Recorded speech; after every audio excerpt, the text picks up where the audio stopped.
ሰላም ጤና ይስጥልኝ ቤተሰቦቼ እንደምን ቆያችሁኝ? ኢትዮጵያ ከፈለኝ ነኝ። ይህ የኔና የእናንተ የትረካ ቤት የሆነው የኦፒ ኢንተርቴንመንት ነው።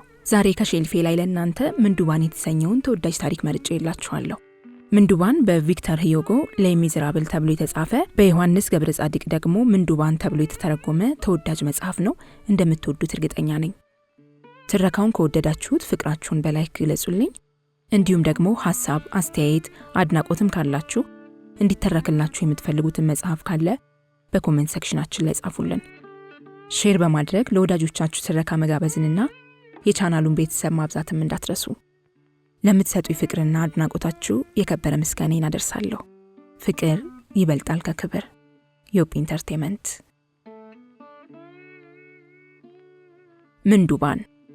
ደራሲ ቪክተር ሂዮግ፣ ተርጓሚ ዮሐንስ ገብረ ጻድቅ። በኦፒ ኢንተርቴንመንት ተዘጋጅቶ የቀረበ ክፍል 1። መግቢያ። ይህን ሌ ሚዘራብል የተባለውን የቪክተር ሂዮግ መጽሐፍ ለመተርጎም የተነሳሳውበት በውስጡ ብዙ የህይወት ገጠመኞች ስላሉበትና እነዚህም ገጠመኞች ትምህርት በመስጠት የህይወት ምንነትን ያሳያሉ በሚል እምነት ነው። ከተነገረው ታሪክ ውስጥ ለማመን የሚከብዱ የህይወት ገጠመኞች ቢኖሩም ህይወት በአጋጣሚ የተሞላ ስለሆነ ገጠመኞቹ ከእውነት የራቁ ናቸው ብሎ ለመደምደም አይቻልም። ፈረንሳዊው ቪክተር ሂዮግ ይህንን መጽሐፍ ከደረሰ በኋላ መጽሐፉን ለምን እንደጻፈው ሲጠየቅ አዎ የሰው ልጅ ለግለሰቦች በጎ ፈቃድ እስከተተወ ድረስ በሰዎቹ ላይ የሚወሰነውን ውሳኔ ለማጥፋት እወጣለሁ፣ ባርነትን አውግዛለሁ፣ ድህነትን አጠፋለሁ፣ ድንቁርናን ለማስወገድ አስተምራለሁ፣ የታመመን አክማለሁ፣ ጨለማ ተወግዶ ብርሃን እንዲሰፍን እጥራለሁ፣ ጥላቻን እጠላለሁ። እኔነቴ ይህ ሲሆን ሌ ሚዘራብልን የጻፍኩበት ዋናው ዓላማም ይኸው ነው ሲል መልሷል። የተርጓሚውም እምነት ከዚህ የራቀ አይደለም። ቪክተር ሂዮግ ይህንን መጽሐፍ ሲደርስ ዓላማው አንድን ታሪክ ጽፎ ለማቅረብ ብቻ አይደለም። በተጓዳኝነት ትክክለኛ ፍርድ ሰፍኖ የሰዎች እኩልነትና መብት መጠበቅ አስፈላጊነትንም ለመግለጽ ነበር። የሰው ልጅ ሕይወት መዳኘት ያለበት ራሱ ባወጣው ሕግ ብቻ ሳይሆን በህሊና ዳኝነትም ጭምር መሆን ይኖርበታል። የደራሲው መነሻ ሐሳቢ ስለሆነ አድሎ የተለየውና የተስተካከለ ህብረተሰብ ለመፍጠር እንደሚቻል ቪክተር ሂዮግ በመጽሐፉ ያሳስበናል። የዚህን ዓለም ሁለት ገጽታዎች ማለትም ክፋትንና ደግነትን በማሳየት ከክፋት ደግነት እንደሚሻል በመግለጽና በተደጋጋሚ በማስገንዘብ ጽፏል። ቴናዲዮን የክፋት ቁንጮ፣ ዣን ቫልዣንን ለሌሎች ሰዎች የሚኖር የደግነት ተምሳሌት እንደሆነ ቁልጭ አድርጎ አቅርቧል። መጽሐፉ ውስጥ ፍራንክ ወይም ሱስ እየተባለ የመገበያያ ገንዘብ ብዙ ጊዜ ተጠቅሷል። በዚያን ጊዜ በሞላ ጎደል 5 ፍራንክ አንድ የአሜሪካን ዶላር ሲወስድ 20 ሱስ ደግሞ 1 ፍራንክ ነበር። ሌሎች የተጠቀሱት ሽርፍራፊ ገንዘቦች ዋጋ ከዚህ በታች የነበሩ ናቸው። በመጽሐፉ ውስጥ የተጠቀሱት ዓመተ ምሕረቶች በእኛ ሳይሆን በአውሮፓውያን ዘመን አቆጣጠር ስሌት ላይ የተመሰረቱ ናቸው። ሌላው ለአንባቢ መጠቀስ ያለበት ጉዳይ መጽሐፉን ስተረጉም የተጠቀምኩበት አተረጓጎም ዘዴ ነው። አተረጓጎሜ የቃል በቃል አይነት ሳይሆን የተገለጸውን ጠቅላላ ሐሳብ ቀስሞ በሚገባ ቋንቋ መጽሐፍ መጠቀሜን ለመግለጽ እወዳለሁ። በመጽሐፉ ውስጥ የተጠቀሱትን ሐሳቦች በግልጽ ለማሳየትና እንዲገባ ለማድረግ እንዲሁም ኢትዮጵያዊ ስሜትን ለማሳደር በኢትዮጵያዊ አባባሎች ተጠቅሜያለሁ። ከዚህም ሌላ ሳላስበው እጅግ በጣም ውስን በሆነ መልኩ የራሴንም ሐሳብ አልፎ አልፎ አክያለሁ። ያም ቢሆን የአንባቢን ስሜት በይበልጥ ለመኮርኮር እንጂ የመጽሐፉን ይዘትና የደራሲውን ሐሳብ ለመለወጥ አይደለም። በመሰረቱ ይህ መጽሐፍ ከ175 ዓመት በፊት የተደረሰ ሲሆን የተጻፈውም ለፈረንሳይ ማህበረሰብ በመሆኑ አልፎ አልፎ ለፈረንሳዮች ብቻ ስሜት ሊሰጡ የሚችሉ ሐሳቦች አሉበት። ስለዚህ በጣም ጎልቶ የሚታዩትንና የዚህ አይነት ስሜት ይሰጣሉ ብዬ የገመትኳቸውን ሐሳቦች ትርጉሜ ውስጥ አላካተትኳቸውም። ሆኖም ግን መጽሐፉ ስረ መሰረቱን እንዳይለቅ የተቻለኝን ጥረት ሁሉ አድርጌያለሁ። የተሳካልኝም ይመስለኛል። ፍርዱን ግን ለአንባቢ ትቻለሁ። ዮሐንስ ገብረ ጻድቅ።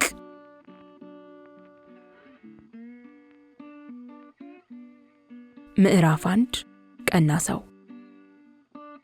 በ1815 ዓ.ም መሴ ቻርልስ ቤንቬሉ መሪል የሞንቴስ ሱር ሞንቴስ ሀገረ ስብከት ጳጳስ ነበሩ።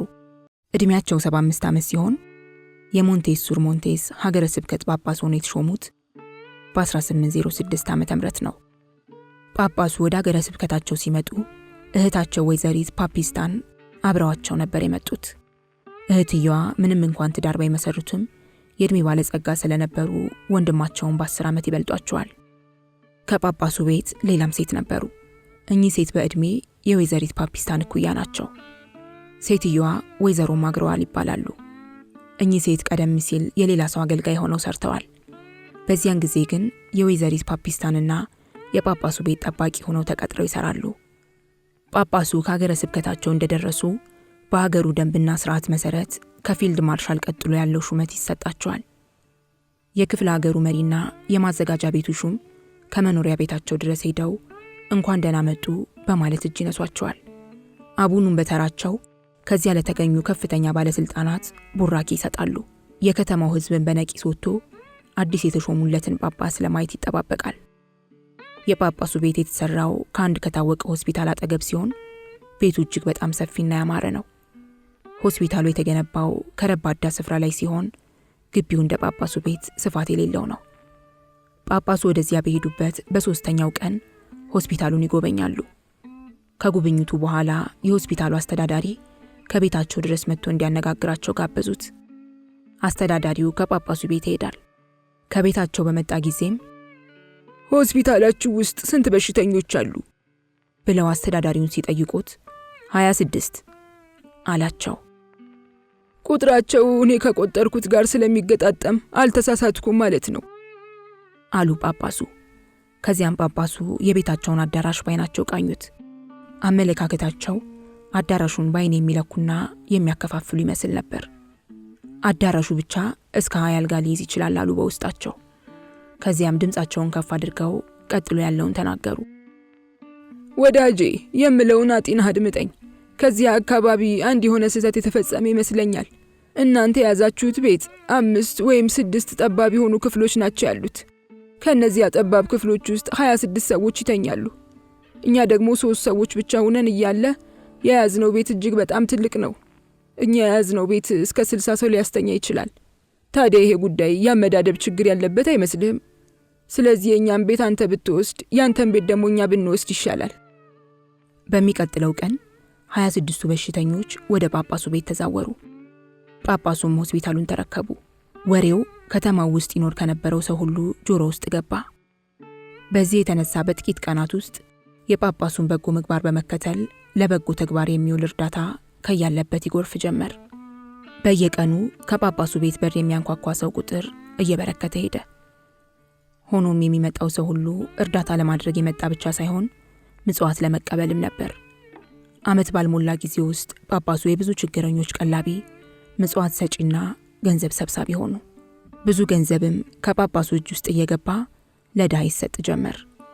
የሚገኘው ገቢ ግን ልክ ከደረቀ አፈር ላይ እንደሚፈስ ውሃ ገና ከመገኘቱ ወጪ ሆኖ በቶሎ ያልቃል። ጳጳሱ ገንዘብ ቢያገኙም ከተገኘው ገቢ ጥቂቱን እንኳን ለራሳቸው ለመውሰድ አልተመኙም፣ አልወሰዱምም። እንዲያውም ከናካቴው የራሳቸውንም ገንዘብ ጭምር ይዞ ይሄድ ጀመር።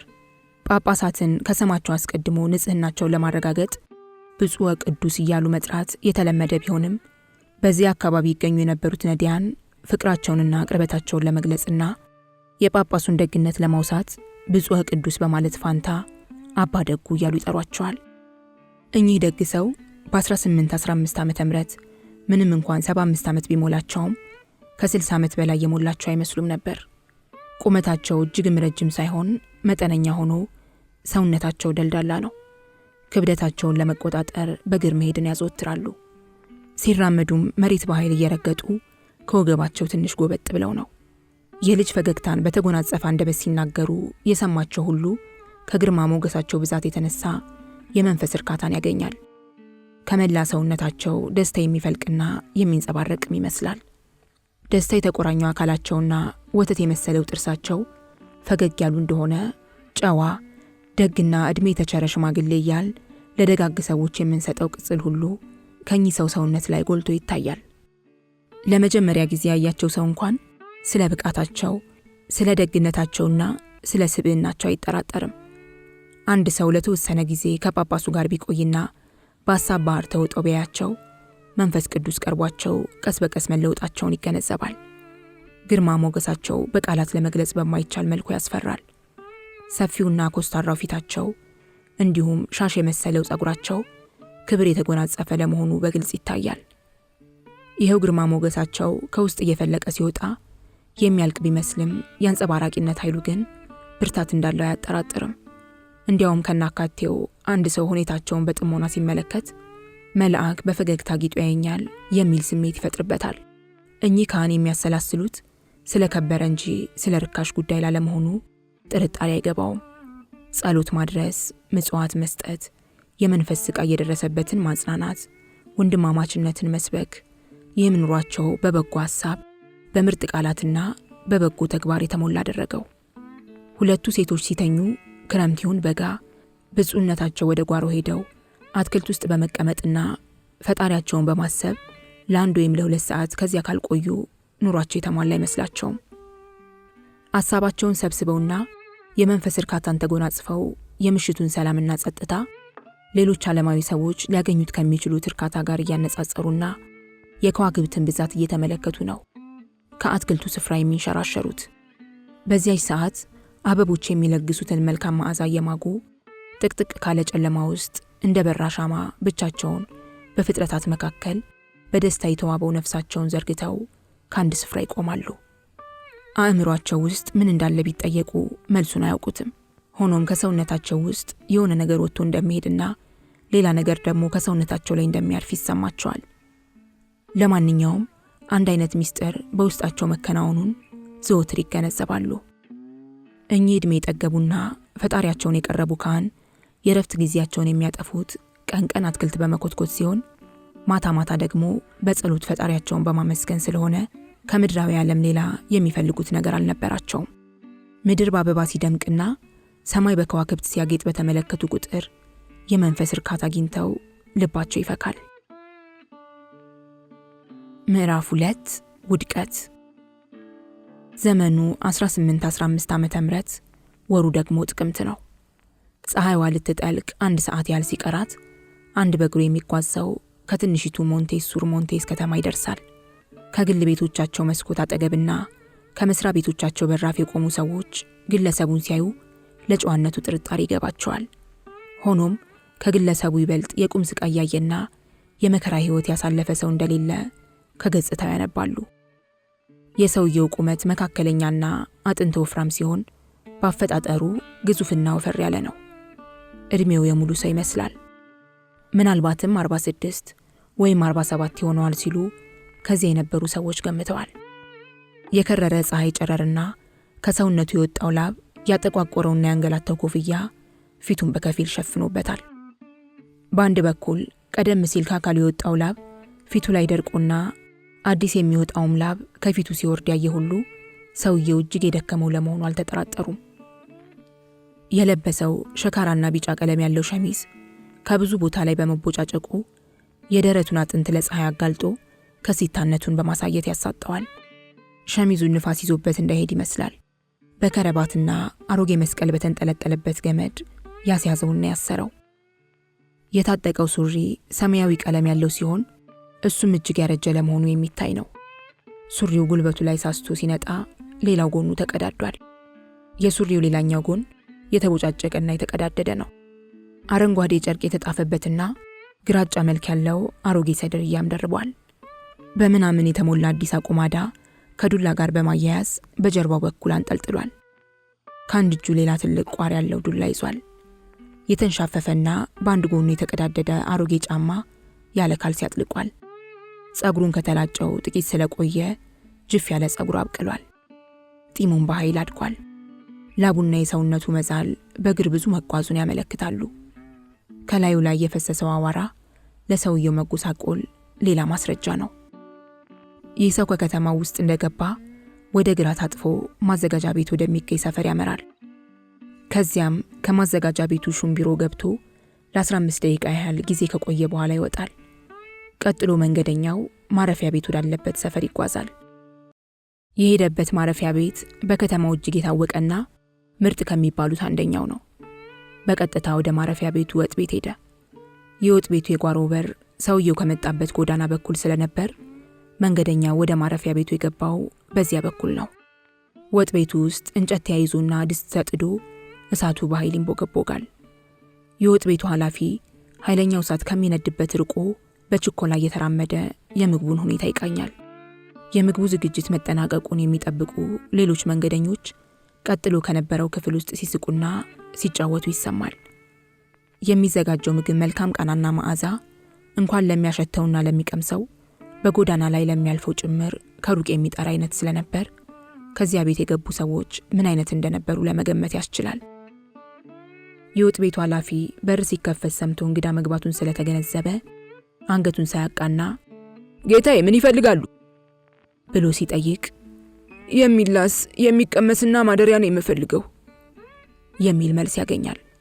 ከዚያም ለኛ ከዚህ የቀለለ ነገር ምን አለ ካለ በኋላ ኃላፊው አንገቱን ቀና አድርጎ ባይተዋሩን በመመልከት ግን በቅድሚያ ይከፈላል ይለዋል። እንግዳው ትልቅ ቦርሳ ከኪሱ አውጥቶ እያሳየው ገንዘብማ አለኝ ሲል መለሰለት። እንግዲያውስ ምን ልታዘዝ ሲል አስተናጋጁ በጠየቀው ጊዜ መንገደኛው ቦርሳውን መልሶ ከኪሱ ውስጥ ከተተው። ቀጥሎም ስልቻውን ከጫንቃው ላይ አውርዶ ከመሬት ላይ ወረወረው። ዱላውን እንደያዘ እሳት ከሚነድበት አጠገብ ሄዶ ከወንበር ላይ ቁጭ አለ። ከተማው የሚገኘው ከኮረብታ ጫፍ ላይ ሲሆን ወሩም ጥቅምት ስለነበር በጊዜ የነበረው አየር ቀዝቃዛ ነው። የቤቱ ባለቤት ከወዲያ ወዲህ እያለ መንገደኛውን አተኩሮ በመመልከት ደህና አድርጎ አጤነው። ምግብ ደርሷል ብሎ እንግዳው ሲጠይቅ ቀርቧል አለ ኃላፊው። እንግዳው ጀርባውን ለእሳት ሰጥቶ ሲሞቅ የሆቴሉ ባለቤት እርሳስ ከኪሱ ካወጣ በኋላ ከመስኮት አጠገብ ከነበረው አነስተኛ ጠረጴዛ ላይ ተቀምጦ ከነበረ የማስታወሻ ደብተር አንዲት ቅጠል ቀደደ። ከዚያም ከብጣሽ ወረቀት ላይ የሆነ ነገር ጽፎ ወረቀቱን በአቅራቢያው ለነበርና እንደ ተላላኪም እንደ ቤት ጠራጊ የሚያገለግል ለነበረው ልጅ እየሰጠው ወደ ልጁ ጆሮ ተጠግቶ የሆነ ነገር ሹክ አለው። ልጁ ወዲያው ወደ ማዘጋጃ ቤት ሹም ወደሚገኝበት አቅጣጫ እየሮጠ ሄደ። ይህ ሲሆን ግን መንገደኛው አላየም። እራት ደርሷል ብሎ መንገደኛው በድጋሚ ሲጠይቅ አዎ ከጥቂት ደቂቃዎች በኋላ ምግብ ማቅረብ እንጀምራለን አለው የቤቱ ጌታ። ልጁ ወረቀቱን በእጁ እንደያዘ ተመለሰ። የሆቴሉ ባለቤት አስቸኳይ መልስ ለመስማት እንደሚጓጓ ማንኛውም ሰው የተጣጠፈውን ወረቀት በችኮላ ከፍቶ ጽሑፉን በጥሞና ማንበብ ጀመረ። አንብቦ እንደጨረሰም በአንድ እጁ አገጩን ይዞ እንደማሰብ መተከዝ አደረገው። ከዚያም በሐሳብ ባህር የተዋጠ ወደሚመስለው መንገደኛ ሄደ። ጌታዬ ልረዳውት ባለመቻል ያዝናለሁ አለ የሆቴሉ ባለቤት። ያልተያዘ ክፍል ያለ መስሎኝ ነበር። አሁን እንደገባኝ ያልተያዘ ክፍል የለንም። ታዲያ አለ መንገደኛው አልጋ እንኳን ባይኖር ከአንድ ጥግ ሳር ብጤ ተጎዝጉዞልኝ ለመተኛት እችላለሁ። ለማንኛውም አሁን በጣም ስለራበኝ ራት ቢሰጠኝ የመኝታውን ጉዳይ ከዚያ በኋላ እንነጋገርበታለን። ራትም ልሰጦት አልችልም ብሎ ባለቤቱ ሲናገር ይህ ስለ ነገር ነው ካለ በኋላ መንገደኛው ከተቀመጠበት ብድግ አለ። ታዲያ እኔ እኮ በጣም ስለራበኝ ጠኔ ይዞኛል ብሎ ሲናገር የሚላስ የሚቀመስ ስለሌለኝ ምንም ለማድረግ አልችልም አለው የሆቴሉ ጌታ ሲመልስ። ሰውየው ይህን ሲሰማ ሳቁን ለቀቀው። ወደ እሳት ማንደጃው ዞር ብሎ ከምድጃው ላይ የተጣደውን ምግብ ተመለከተ። ምንም የለኝም። ይሄ ሁሉ ምግብ እያለ ይሄ ሁሉ ምግብ የተዘጋጀው ለሌሎች ሰዎች ነው። መንገደኛው ተመልሶ ቁጭ አለ። ድምፁን ዝቅ አድርጎ ሆቴል ቤት ውስጥ ነው ያለሁት፣ ደግሞም በጣም ርቦኛል፣ የትም አልሄድም። እኔ እንደሆነ ከዚሁ ቤት ውስጥ ነው የማድረው ሲል ተናገረ። የሆቴሉ ባለቤት አቀርቅሮና ንዴት እየተናነቀው ሰውዬ ከዚህ ውጣ ይላል። ይህን ጊዜ እንግዳው ወደሚጋየው እሳት ጠጋ ብሎ በያዘው ዱላ ትርኳሽ እንጨቶቹን ወደ እሳቱ ረመጥ እያስጠጋ ሳለ ውጣ የሚል አንባራቂ ድምፅ ይሰማል። መልስ ለመስጠት ፊቱን አዞረ። ሆኖም ግን የሆቴሉ ባለቤት አፍጥጦ እያየውና መልስ ለመስጠት እድል ሳይሰጠው ቢበቃን ይሻላል። በቅድሚያ ሰዎችን በትህትና ማናገር ልማዴ ነው። ሆኖም ግን አንተ የኔ ትህትና ስላልገባ ያለ ጭቅጭቅ መንገድህን ብትቀጥል ይሻላል ሲል በቁጣ ተናገረው። መንገደኛው የሆቴሉን ጌታ እጅ ነስቶና ስልቻውን ተሸክሞ ከዚያ ቤት ወጥቶ ሄደ። አውራ ጎዳናውን ይዞ ወዴት እንደሚሄድ ሳያውቅ የሀፍረት ማቁን ተከናንቦ እንደ ሐዘነተኛ ከሚገባው በላይ እንደተዋረደ ሰው እየተሸማቀቀ ጉዞውን ቀጠለ። ያስጠጉኝ እንደሆነ በማለት ከመንገድ ዳር የነበሩ ቤቶች በር አንኳኳ። የሚያዝንለት ሰው ግን አላገኘም። ስለዚህ ፊቱን ከወዲያ ወዲህ ሳያዞር ቀጥ ብሎ ወደፊት ተጓዘ። ጥሎት ከወጣው ሆቴል ቤት ቢመለስ ኖሮ የሆቴሉ ባለቤት ከዚያ ከነበሩ እንግዶችና ተላላፊ መንገደኞች ጋር ቆሞ በጣቱ እየጠቆመ ሲሳለቅበት ያይ ነበር። የእርሱ ወደዚያ መመለስ ደግሞ የከተማው ወሬ ስለ እርሱ እንደሚሆን ከሁናታቸውና ካመለካከታቸው ለመረዳት ይችል ነበር። ስለዚህ ባለመመለሱ መንገደኛው ይህንን ሁሉ ጉድ አላየም። ከችግርና ከችጋር ውስጥ የሚዋቱትና የሚማቅቁ ሰዎች ወደ ኋላ ተመልሰው ያለፈውን አያዩም። ምን ነው ቢሉ ሰንኳላ ዕድል እንደሚከተላቸው ጠንቅቀው ያውቃሉና። ከአውራ ጎዳናው ሳይወጣ ለአጭር ጊዜ እንደተጓዘ ከዚያ በፊት አይቶት ከማያውቀው ሰፈር ደረሰ።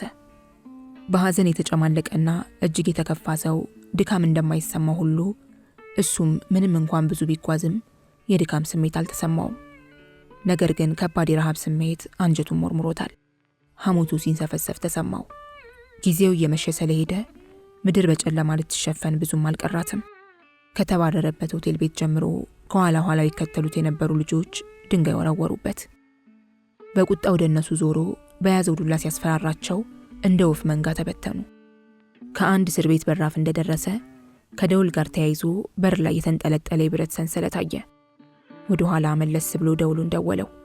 በሩ ተከፈተ። ቆቡን አውልቆ ጌቶች ለዛሬ ብቻ ሊያሳድሩኝ ይችላሉ ሲል ራቅ ብሎ የተቀመጠውን ሰው በትህትና እጅ የነሳ ጠየቀው። ይሄ እኮ እስር ቤት እንጂ ሆቴል ቤት አይደለም። የሆነ ወንጀል ሰርተ ከመጣ በሩ ልከፍትልህ እችላለሁ።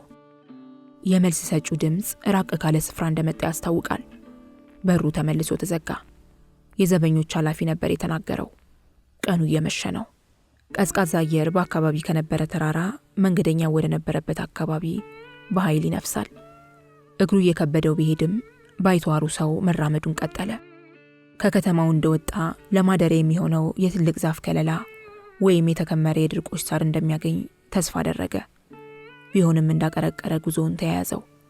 ከመኖሪያ ሰፈር የወጣ ስለመሰለው አንገቱን ቀና አድርጎ አካባቢውን ቃኘ። ለካስ ከእርሻ ማሳ ውስጥ ነበር የገባው።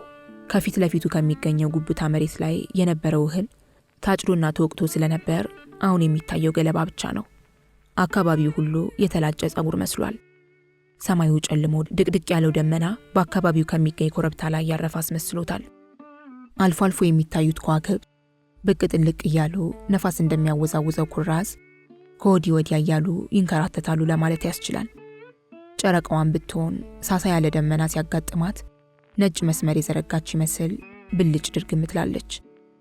አልፎ አልፎ መስመሩን የሚዘረጋው ጨረቃና ደፋ ቀና የሚሉት ከዋክብት አካባቢው በጨለማ እንዳይዋጥ ብርሃን ይፈነጥቁበታል።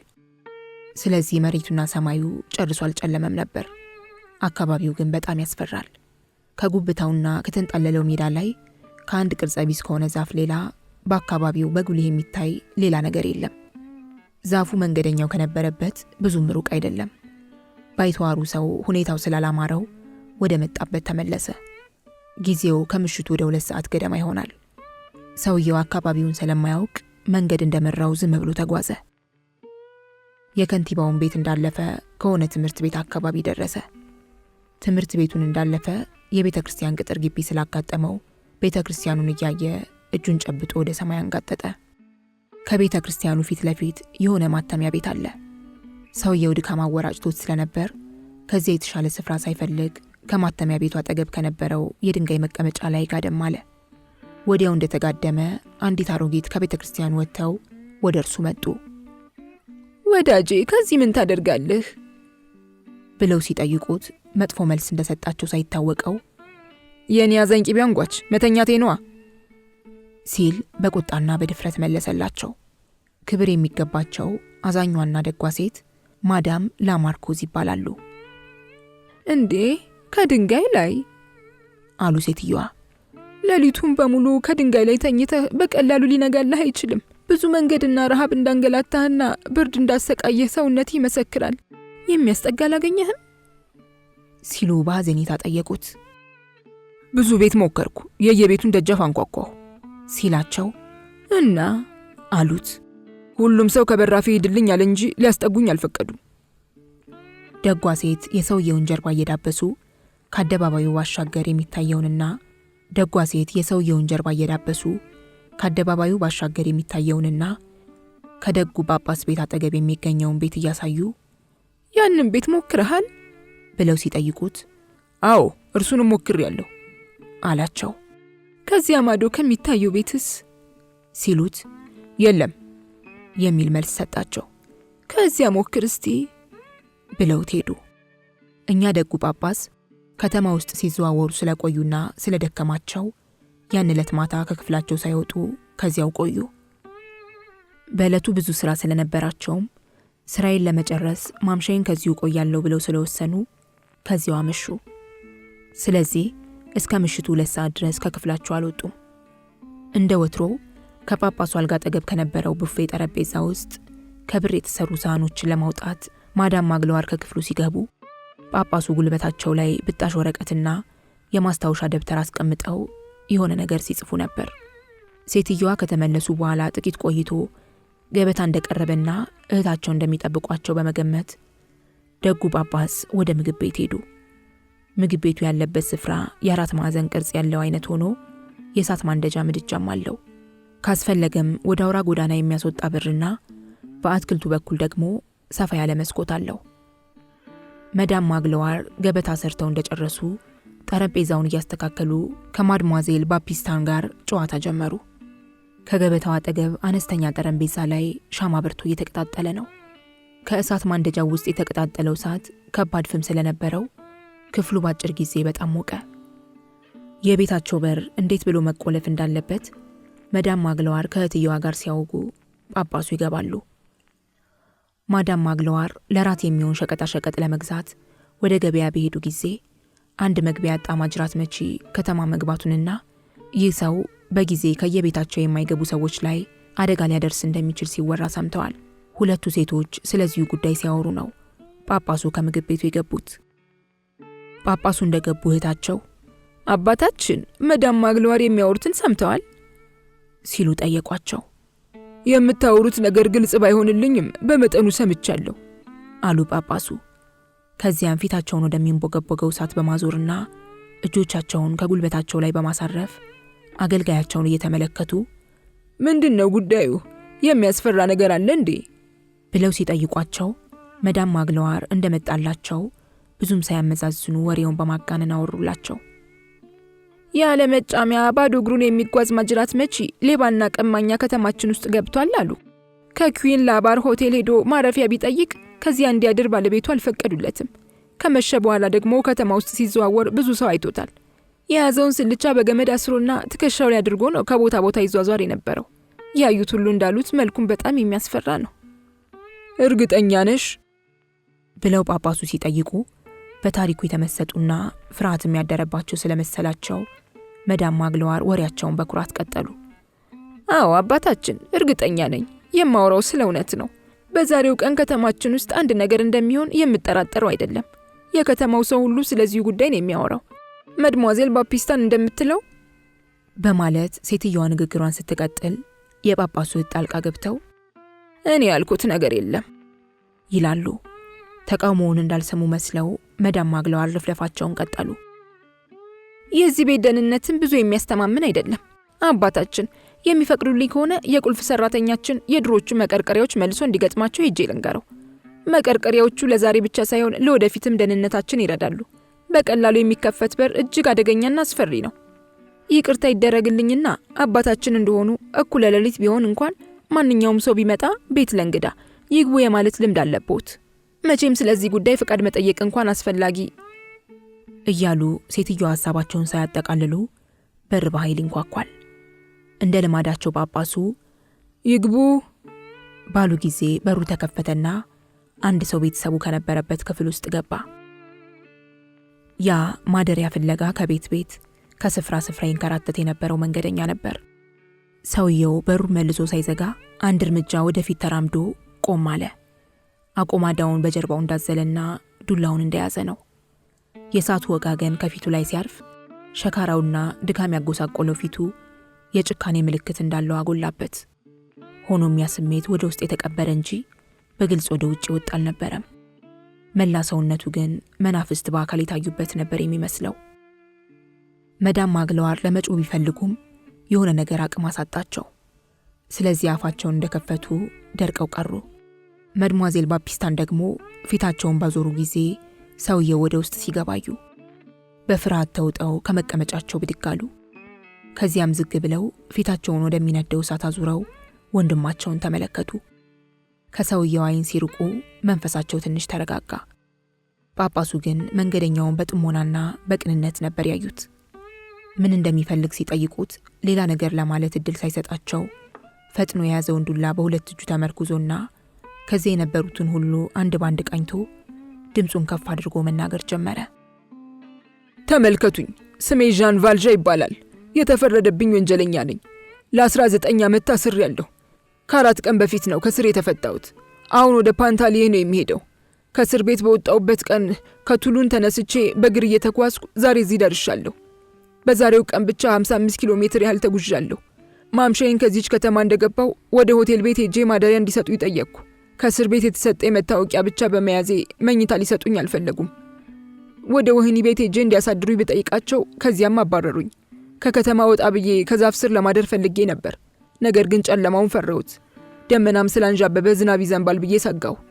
ደግ አምላክ ኖሮም ዝናቡን ያቆማል ብዬ ስላላመንኩ አሁንም መጠጊያ ፍለጋ ወደዚች ከተማ ተመለስኩ። ከከተማው መሃል ከሚገኘው ቤተክርስቲያን ፊት ለፊት ከድንጋይ ላይ ተጋደምኩ። ከዚያ እንደተጋደምኩ አንዲት ደግ ሴት ቤታችሁን በመጠቆም ከዚያ ቤት አንኳኳ አለችኝ። ስለዚህ በቀጥታ ወደ ቤታችሁ መጥቼ በራችሁን አንኳኳሁ። ለመሆኑ ይህ ቤት የማን ቤት ነው? ሆቴል ቤትም ከሆነ ገንዘብ አለኝ። እስር ቤት ውስጥ እያለሁ ስራ ሰርቼ ያጠራቀምኩት 109 ፍራንክና 15 ሱስ ይዣለሁና ሂሳቤን መክፈል እችላለሁ። አሁን በጣም ስለደከመኝ ለማረፍ ፈልጋለሁ። በአንድ ቀን 55 ኪሎ ሜትር መጓዝ ምን ያህል ሊያደክም እንደሚችል የምታውቁት ይመስለኛል። ደግሞም በጣም እርቦኛል። ታዲያ ማደሪያ ልትሰጡ ትችላላችሁ? ማዳም ማግለዋር አሉ ጳጳሱ። ሌላ ሳህን አምጪ ሲሉም ደጉ የቤተ ክርስቲያን ሰው አዘዙ። እንግዳ ወደፊት ራመድ ብሎ ከጠረጴዛው ላይ ተቀምጦ ይበራ ወደ ነበረው የሻማ መብራት ጠጋለ። ሰዎቹ ችግሩን ያላወቁለት ስለመሰለው ቆዩ እስቲ ሲል ጮክ ብሎ ተናገረ። ቀጥሎም የተግባባን አልመሰለኝም። ተግባባን እንዴ? እኔ እኮ የመርከብ ቀዛፊ ባሪያ ወንጀለኛ ነኝ። ያንን አድካሚ የሆነውን መርከብ የመቅዘፍ ሥራ ስሰራ የኖርኩ ሰው ነኝ። መታወቂያ ልትመለከቱ ትችላላችሁ። መታወቂያ የወንጀለኛ መታወቂያ ነው። ሌላ መታወቂያ ስለሌለኝ በሄድኩበት ሁሉ ሰዎች አባረሩኝ እንጂ አልተቀበሉኝም። ከፈለጋችሁ መታወቂያን ውሰዱት፣ ምንም አልጠቀመኝም። በሄድኩበት ሁሉ ሰው እንዳያባረረኝ አልረዳኝም። ታዲያ እናንተስ ትቀበሉኛላችሁ ወይስ ታባረሩኛላችሁ? ለመሆኑ ይህ ቤት ሆቴል ቤት ነው? የምቀምሰው ነገርስ ልትሰጡ ትችላላችሁ? የማደሪያስ ጉዳይ እንዴት ነው? ከከብቶች ማደሪያ ጋጣ ቢሆን እንኳን አልጠየፍም እያለ ሰውየው ሲቀባጠር ደጉ ጳጳስ ወደ አገልጋያቸው ፊታቸውን አዞሩ።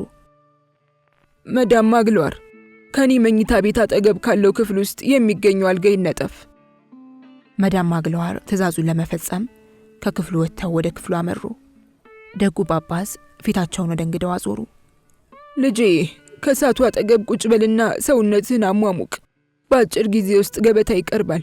እኛ ራታችንን እየበላን መኝታ ይዘጋጅልሃል ሲሉት መንገደኛው ሐሳባቸው ምን እንደሆነ ገባው። የአስፈሪና ጭጋግ የመሰለው ፊቱ ተፈታ። የደስታው ጋገንም ከፊቱ ላይ ይታይ ጀመር። እውነትም እነዚህ ሰዎች ማደሪያ ሊሰጡኝ ይሆን እንዴ ሲል ራሱን ጠየቀ። ሆኖም ግን ነገሩ ሁሉ እውነት ስላልመሰለው አሁንም ይሆን ያልሆነውን ይቀባጥር ጀመር። እውነት ነው? እንዴት? በእርግጥ ልታሳድሩኝ ነው ወይስ ሐሳባችሁን ትቀይራላችሁ? ወንጀለኛውን ሌሎች እንደ ቆሻሻ እያዩኝ አንተ ውሻ ከዚህ ውጣ ብለው አባረሩኝ። እርሶ ግን በአክብሮት ነው የሚያናግሩኝ። አሁን ከልቦ ነው? ከቤቶ ውስጥ እንዳድር ፈቅደውልኛል። በእርግጥም ጥሩ ሰዎች ናቸው። እኔ ደግሞ ገንዘብ ስላለኝ በሚገባ ከፍላችኋለሁ። ይቅርታ ብቻ ድፍረት ባይሆንብኝ የሆቴሉ ባለቤት እርሶ ይመስሉኛል። ትክክል ነኝ አይደል? ስሞን ልጠይቅ? የጠየቁኝን እከፍላለሁ። ጥሩ ሰው ኖት? የሆቴሉ አስተዳዳሪና ባለቤት ኖት ወይስ አይደሉም? ከዚህ ቤት ውስጥ የምኖር ካህን ማለቴ መነኩሴ ነኝ አሉ ጳጳሱ በዝግታ። መነኩሴ? አለ ሰውየው በመገረም። መነኩሴ? እንግዲያውስ ገንዘብ አያስከፍርኝማ። የተጎዳን የሚረዱ የተጠቃን የሚያጽናኑ ስለሆኑ የተጠቃን የሚያጽናኑ ስለሆኑ ለነፍሱ ያደሩ ሰው ኖታ። ልክ ነኝ አይደል? የዚያን በሩቅ ያየሁትን ቤተክርስቲያን ቄስ ገበዝ መሆኑ ነዋ። አዎ መሆን አለቦት። እንዴት ያለው ደደብ ሰው ነኝ! እንዴት ብዬ ነው ያጠለቁትን ቆብ አለማየቴ? ልብ አላልኩትም እኮ። ሰውየው በዚህ አይነት የባጤ ቆጡን እየቀባጠረ ስልቻውንና ዱላውን ከአንድ ጥግ አስቀምጦ መታወቂያውን ወደ ቦርሳው ከመለሰ በኋላ ቁጭ አለ። አባታችን ሰብአዊ ርህራሄና ፈሪሃ እግዚአብሔር ያደረበውት ሰው ኖት። እኔን እንደ ሌሎች ሰዎች አላንቋሸሹኝም። አባታችን የካህናት ሁሉ ምሳሌ ኖት። እኔ በማውቀው እንደርሱ ያለ ካህን ያለ አይመስለኝም።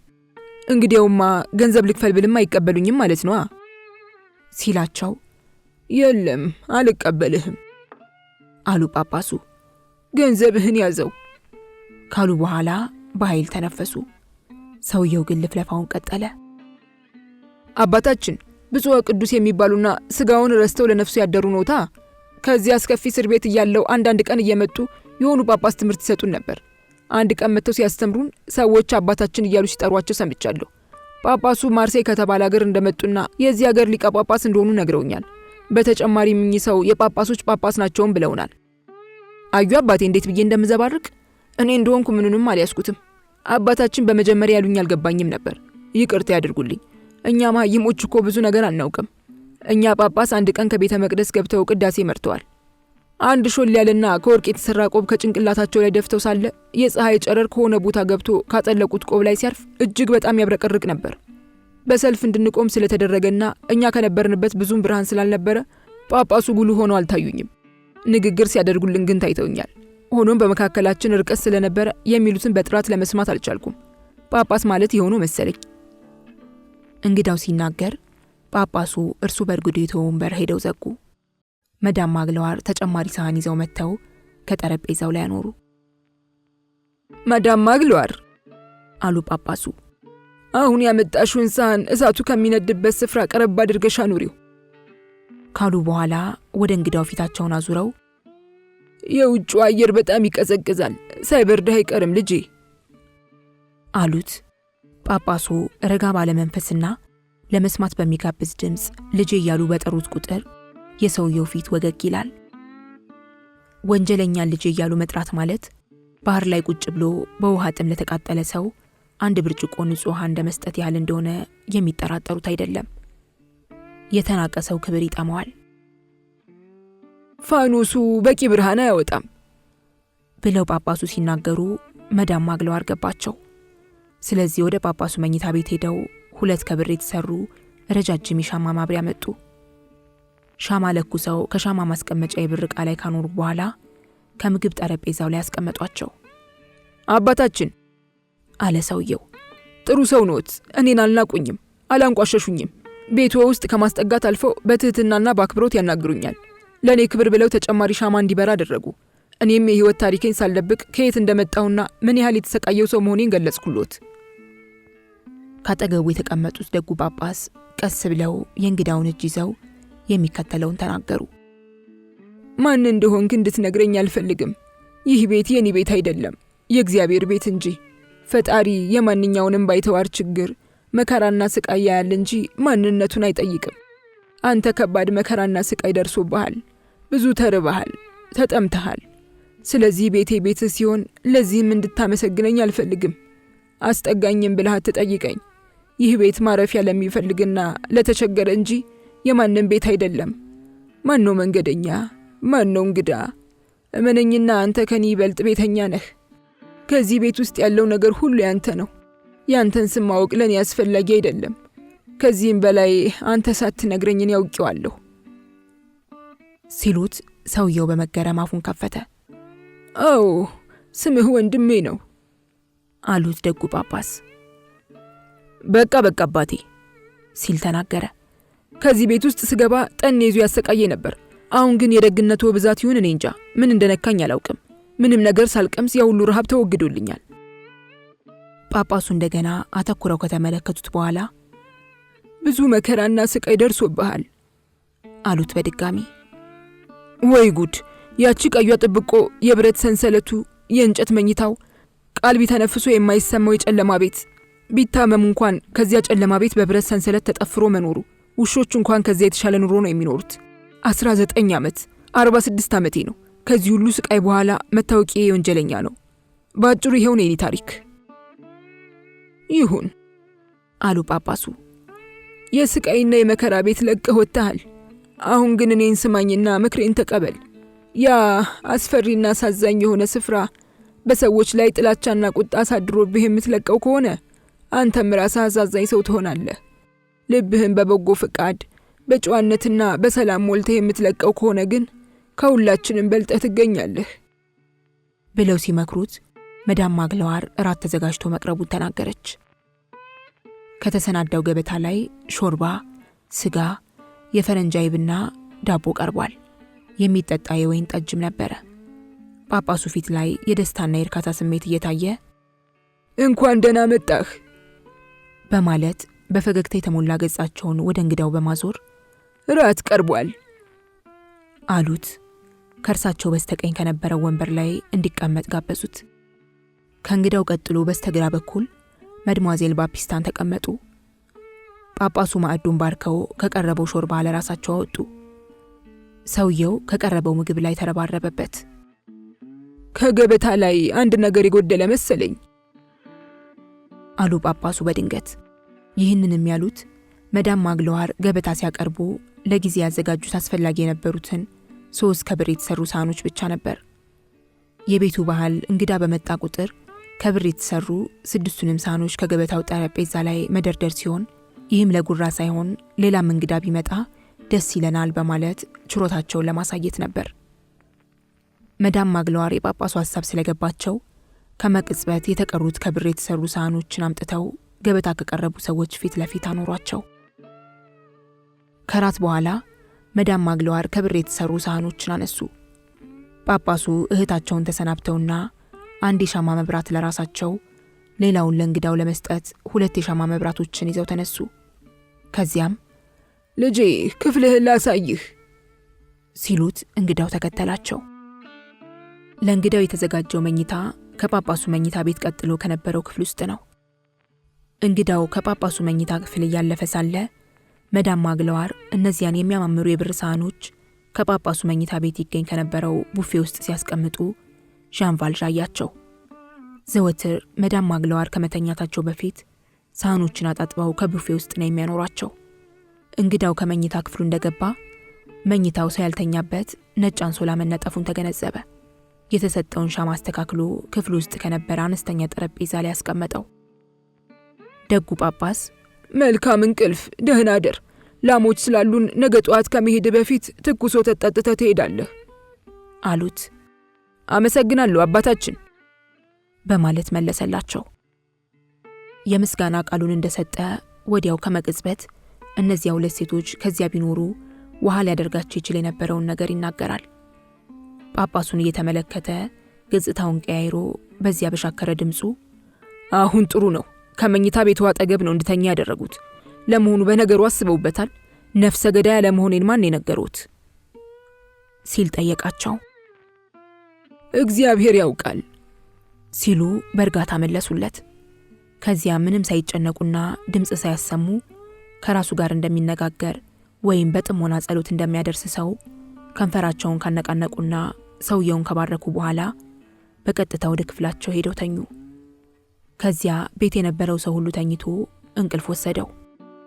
ዣን ቫልዣ ግን በቶሎ እንቅልፍ ቢወስደውም እኩለ ሌሊት ላይ ነቅቶ እንደገና ተኛ። ዣን ቫልዣ ገጠሬ ሲሆን የተወለደው ብሬ በመባል ከሚታወቀው ድሃ ቤተሰብ ነው። በልጅነቱ ትምህርት ቤት ገብቶ የመማር ዕድል ስላላጋጠመው መሃይም ነው።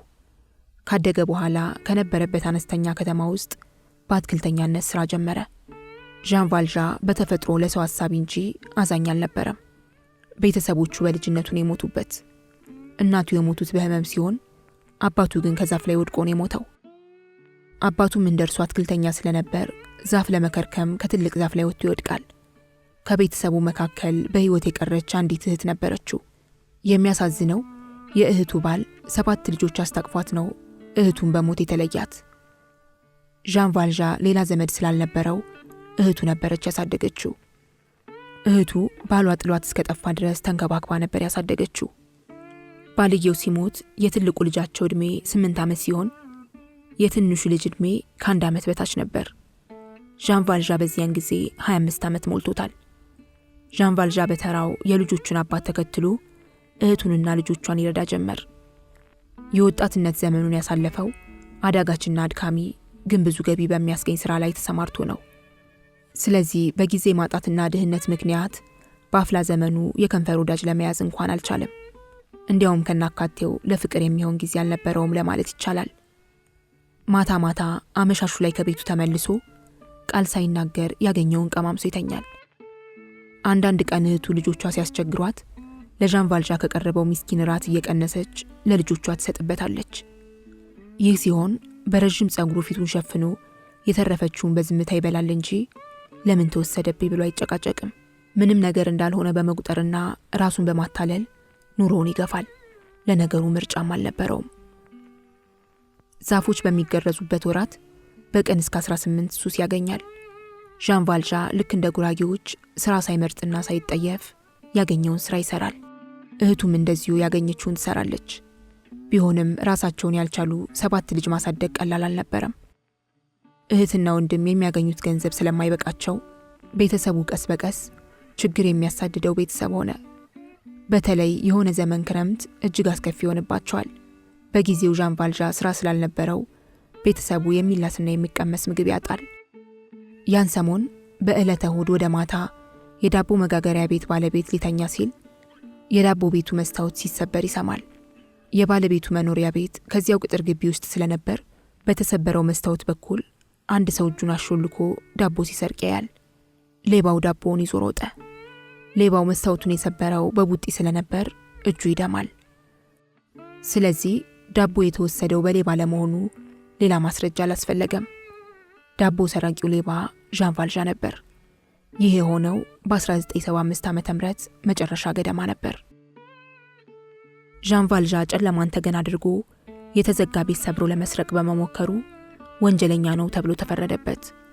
የተሰጠው ብያኔ ለ5 ዓመት የመርከብ ቀዛፊ ሆኖ በባርነት እንዲሰራ ነበር። የዣን ቫልዣ አንገት በብረት ሰንሰለት ታስሮ ቱሉን ከተባለ ስፍራ ወደሚገኝ እስር ቤት ተወሰደ። የተጓዘው በእንስሳ በሚጎተት ጋሪ ስለነበር መንገዱ 27 ቀን ወሰደ። ከእስር ቤቱ እንደደረሰ ጥብቆ አለበሱት። ታሪኩ ስሙ እንኳን ሳይቀር ተለወጠ። ከዚያን ቀን ጀምሮ ስሙ ዣን ቫልዣ ሳይሆን ቁጥር 24601 ሆነ። ዣን ቫልዣ ከሄደ በኋላ እህቱ ምን ሆነች? 7 ልጆቿስ ምን ዋጣቸው? እነዚህን ጥያቄዎች ለመመለስ ራሱን ያስጨነቀ ሰው የለም። ለነገሩማ ጥቂት ቅርንጫፎች ከትልቅ ዛፍ ተቆርጠው ሲጣሉ ስለ ቅርንጫፎቹ የሚጨነቅ ማን ነው? ዣን ቫልዣ 4ኛ ዓመቱን ሲያገባድድ ከእስር ቤት አምልጦ ነፃነቱን የማግኘት እድል ያጋጥመዋል። ከእንደዚህ ያለ አስፈሪ ቦታ ውስጥ የሚገኙ ሰዎች ዘወትር እንደሚተባበሩ ሁሉ የእርሱም የሥራ ባልደረቦች ረድተውት አመለጠ። ለ2 ቀናት ያህል በየጥሻውና እርሻ ውስጥ ተደብቆ ቆየ። ነገር ግን በ3ኛው ቀን ወደ ማታ የእስር ቤቱ ጠባቂዎች ያዙት። ለ36 ሰዓታት ያህል እህል የሚባል ነገር ካፉ ውስጥ አልገባም፣ እንቅልፍም አልተኛም። ለማምለጥ በመሞከሩ ፍርድ ቤት የእስራት ዘመኑን በ3 ዓመት አራዘመበት። የእስራት ዘመኑ 8 ዓመት ሆነ ማለት ነው። በ6ኛው ዓመትም እንደገና ለማምለጥ ሞክሮ ሳይሳካለት ይቀራል። በዕለቱ ማታ ስሙ ሲጠራ አቤት ሳይል በመቅረቱ ጥሩምባ ተነፍቶ ዘቦች ለፍለጋ ይወጣሉ። በዚያን ዕለት በአካባቢው የነበሩ ሰዎች ከመርከብ ስር ተደብቆ ስላዩት ይይዙታል። ያየው ዘበኛ ሊይዘው ሲል ስለተናነቀው ወንጀሉ ጥፍ ሆነ። ዳግም ለማምለጥ በመሞከሩና ዘበኛ በማነቁ 5 ዓመት ተፈረደበት። የእስራት ዘመኑ 13 ዓመት ሆነ። በታሰረ በ10ኛው ዓመት እንደገና ለማምለጥ ሞክሮ አሁንም ሳይሳካለት ይቀራል። ለዚህም ሙከራው 3 ዓመት ተፈረደበት፣ 16 ዓመት። በመጨረሻም በ16 ዓመቱ ይመስለኛል እንደገና ለማምለጥ ሞክሮ ከ4 ሰዓት በኋላ ስለተያዘ አሁንም 4 ዓመት ተፈረደበት፣ 20 ዓመት። ዳቦ በመስረቁ ከእስር ቤት የገባው በ1976 ዓ.ም ሲሆን ከ19 ዓመት እስራት በኋላ ግን ለማምለጥ ቻለ። መርከብ ቀዛፊዎቹ ከሚታሰሩበት ሲገባ እየተንቀጠቀጠና እያለቀሰ ነበር። ያን ስፍራ ሲለቅ ግን ልቡ ደንድኖ ነው የወጣው። ከዚያ ስፍራ ሲገባ ተስፋ ቆርጦ ነበር የገባው። ሲወጣ ግን ተስፋ ቢስ ብቻ ሳይሆን ጨካኝም ሆኖ ነው የወጣው። ታዲያ የዚህ ሰው መጨረሻና የወደፊት ህይወት ምን ሆኖ ይሆን? ታሪኩን ለማውሳት እንሞክር እስቲ። የሰውየው ችግር በህብረተሰቡ የተፈጠረ ስለሆነ ይኸው ህብረተሰብ እነዚህን ነገሮች አጢኖ መመልከት ይኖርበታል። ዣን ቫልዣ አላዋቂ ሰው ነው፣ ግን ደደብ አይደለም። ሰውየው በተፈጥሮ ጭምት ነው። ሳንካላ ዕድሉ ደግሞ በይበልጥ እንዲጨምት አድርጎታል። ሲገረፍ፣ በሰንሰለት ሲጠፈር፣ ጨለማ ቤት ሲታሰር፣ ሰውነቱ በድካም ብዛት ሲዝል፣ ነገሮችን በጥሞና እንዳያስተውል ሁኔታዎች አስገድደውታል። የሌሊት ቁር ሲያቆራምደው፣ የቀን ፀሐይ ሲያወራጨውና ከእንጨት ላይ ተኝቶ ዘወትር በሀሳብ እየዋኘ ከህሊናው ጋር ሲሟገት የኖረ ሰው ነው። በዚህም እሱነቱን እንደ ፍርድ ቤት ቆጥሮ ምርመራውን እርስ በራሱ ማካሄድ ከጀመረ ቆይቷል። ያለ አግባብ የተቆጣ የዋህና ቀና ሰው አለመሆኑን ዘወትር ህሊናው ነግሮታል። ባለፈው ህይወቱ ህገወጥ ተግባር መፈጸሙን አልካደም። አዛኝ አሰሪ እስኪያገኝ ድረስ መታገስ እንደነበረበት ልቦናው ያውቀዋል። ለእነዚያ የትን በትኗቸው ለቀረው ምስኪን ልጆችም ይኸው ይበጅ ነበር። ስለዚህ እሱ የፈጸመው ድርጊት የሞኝ ሰው ስራ ነው ለማለት ይቻላል። አርቆ ለማየት የማይችል ድሃ ዓለምን በጉልበት አሸንፋለሁ ብሎ ህይወቱን በዘፈቀደ ቢመራ ወይም ችግርን በሌብነት እወጣለሁ ብሎ ራሱን ቢያታልል ስህተተኛነቱ ገሃድ ይወጣል እንጂ አዋቂ አያሰኘውም። ታዲያ በዚህ አሳዛኝ ታሪክ ውስጥ የተገለጠው ስህተት የዣን ቫልዣ ብቻ ነው? እንደ እርሱ ያሉ ትጉ ሰራተኞች ስራተው ሲንከራተቱና ቁራሽ ዳቦ ርቋቸው ሲሰቃዩ ማየት የሚያሳዝን አይደለም? ስህተት ፈጻሚዎች ጥፋታቸውን ቢያምኑም የሚጣልባቸው ቅጣት የአውሬዎች ብያኔ መሆኑስ አግባብ ነው? ወንጀለኛ ወንጀል ለመስራት ካለው ፍላጎት ይበልጥ ሕግ አራዊትን አንተርሶ ቅጣትን የማክረር ባህሪስ ትክክል ነው? የቅጣት ክብደት ወንጀልን ለማጥፋትና በውጤቱ ሁኔታዎችን ለማሻሻል ሳይሆን የተበዳዮችን ስህተት ለማጉላትና በቸልተኞች ስህተት ለመቀየር ወንጀለኞችን ከሚገባው በላይ ለማሰቃየት አበዳሪን በባለዕዳ ለመለወጥ ከሆነ ይህ ድርጊት ተገቢ ነው ሊባል ይችላል? ዣን ቫልዣ እነዚህን ጥያቄዎች እያሰላሰለ እውነቱ ቢወጣ ማን ነው ጥፋተኛ የሚሆነው? ህብረተሰቡ አንድ ጊዜ በምክንያት ባልተደገፈ ግዴለሽነት፣ በሌላ ጊዜ ርኅራኄ በተለየው ዓይን እያየ በአባሎቹ ላይ የመፍረድ ኃይልና ስልጣን ቢኖረውም ህብረተሰቡ ውስጥ እድል ከሚያፈራው ሀብት እጅግ ዝቅተኛ የሆነውን ድርሻ የሚደርሳቸው ምስኪኖችን እጅግ አድርጎ ማሳደድና መጉዳት የጭካኔ አይሆንም? ዣን ቫልዣ እነዚህንና ሌሎችንም ጥያቄዎች ዘውትር ራሱን እየጠየቀ በህብረተሰቡ ላይ ፈርዶ የራሱን ብያኔ ይሰጣል። ብያኔው በህብረተሰቡ ላይ የከረረ ጥላቻን ማሳደር ነበር። በህይወት ዘመኑ የደረሰበት ፈተናና ስቃይ የህብረተሰቡ ውጤት እንደሆነ አመነ። ስለዚህ ምናልባት አንድ ቀን እድል ቢገጥመው ህብረተሰቡን እንደሚበቀል ለራሱ ቃል ይገባል። የህብረተሰቡ አባሎች ህይወቱን አበላሹበት። ከቁጡ ፊታቸው ሌላ ያሳዩት ነገር አልነበረም። ማንም ቢሆን ለመላላጥ ካልሆነ በስተቀር ፍቅር ያሳየው የለም። በህፃንነቱ ከእናቱና ከእህቱ ከተለየ ጀምሮ ሁሉም ሰው ርኅራኄ በተለየው መልኩ ክፉ ተናገረው እንጂ በጥሞናና በሰላም አላነጋገሩትም። ስለዚህ በስቃይ ላይ ስቃይ እየታከለበት በሄደ ቁጥር ህይወት ጦርነት መሆኑን ስር በሰደደ መልኩ ተገነዘበ። በጦርነቱም እርሱ እንደተሸነፈ አመነ። ይህም ከጥላቻ በስተቀር ሌላ የተሻለ ነገር አላስተማረውም። እስር ቤት እያለ ይህንኑ ትምህርት ለማጠናከርና ከዚያም ሲወጣ ይዞት እንደሚወጣ ወሰነ። ዣን ቫልዣ በዚህ ሳያበቃ ለስቃዩ ምክንያት የሆነውን ህብረተሰብ ለፍርድ ከማቅረብ አልፎ ህብረተሰብን የፈጠረ አምላክን ጭምር አወገዘ። ዣን ቫልዣ በተፈጥሮ ክፉ ሰው አልነበረም። ከእስር ቤቱ ሲደርስ ልቡ ቀና ነገር ነበር የሚያስበው። ከዚያ ውስጥ እያለ ግን ህብረተሰብን ጠልቶ እርሱም ክፉ ሰው እንደሆነ አመነ። ከታሰረበት ቱሉን ከተባለ ስፍራ እንደ እርሱ ያሉ ምስኪኖች የሚማሩበት ትምህርት ቤት ሲከፈት ትምህርት ቤቱን የከፈቱት ራሳቸውን ለሌሎች መስዋዕት በሚያደርጉ ሰዎች ነበር። አንዳንድ ጊዜ ትምህርትና ንቃት ለተንኮልና ለክፋት በር የሚከፍቱ መሆናቸውን ዣን ቫልዣ ቢያውቅም በ40 ዓመቱ ትምህርት ቤት ገብቶ መጻፍና ማንበብ ተማረ። ይህ ሰው በእነዚህ 19 የስቃይና የባርነት ዓመታት ውስጥ ነፍሱ አንድ ጊዜ እየሞተና በሌላ ጊዜ ህይወት እየዘራ ነበር የኖረው። የህይወቱ ግድግዳ በአንድ በኩል ብርሃን ሲገባው፣ በሌላ በኩል ጨለማ ቦርብሮታል። ለማንኛውም አንድ መዘንጋት የሌለበት ነገር አለ።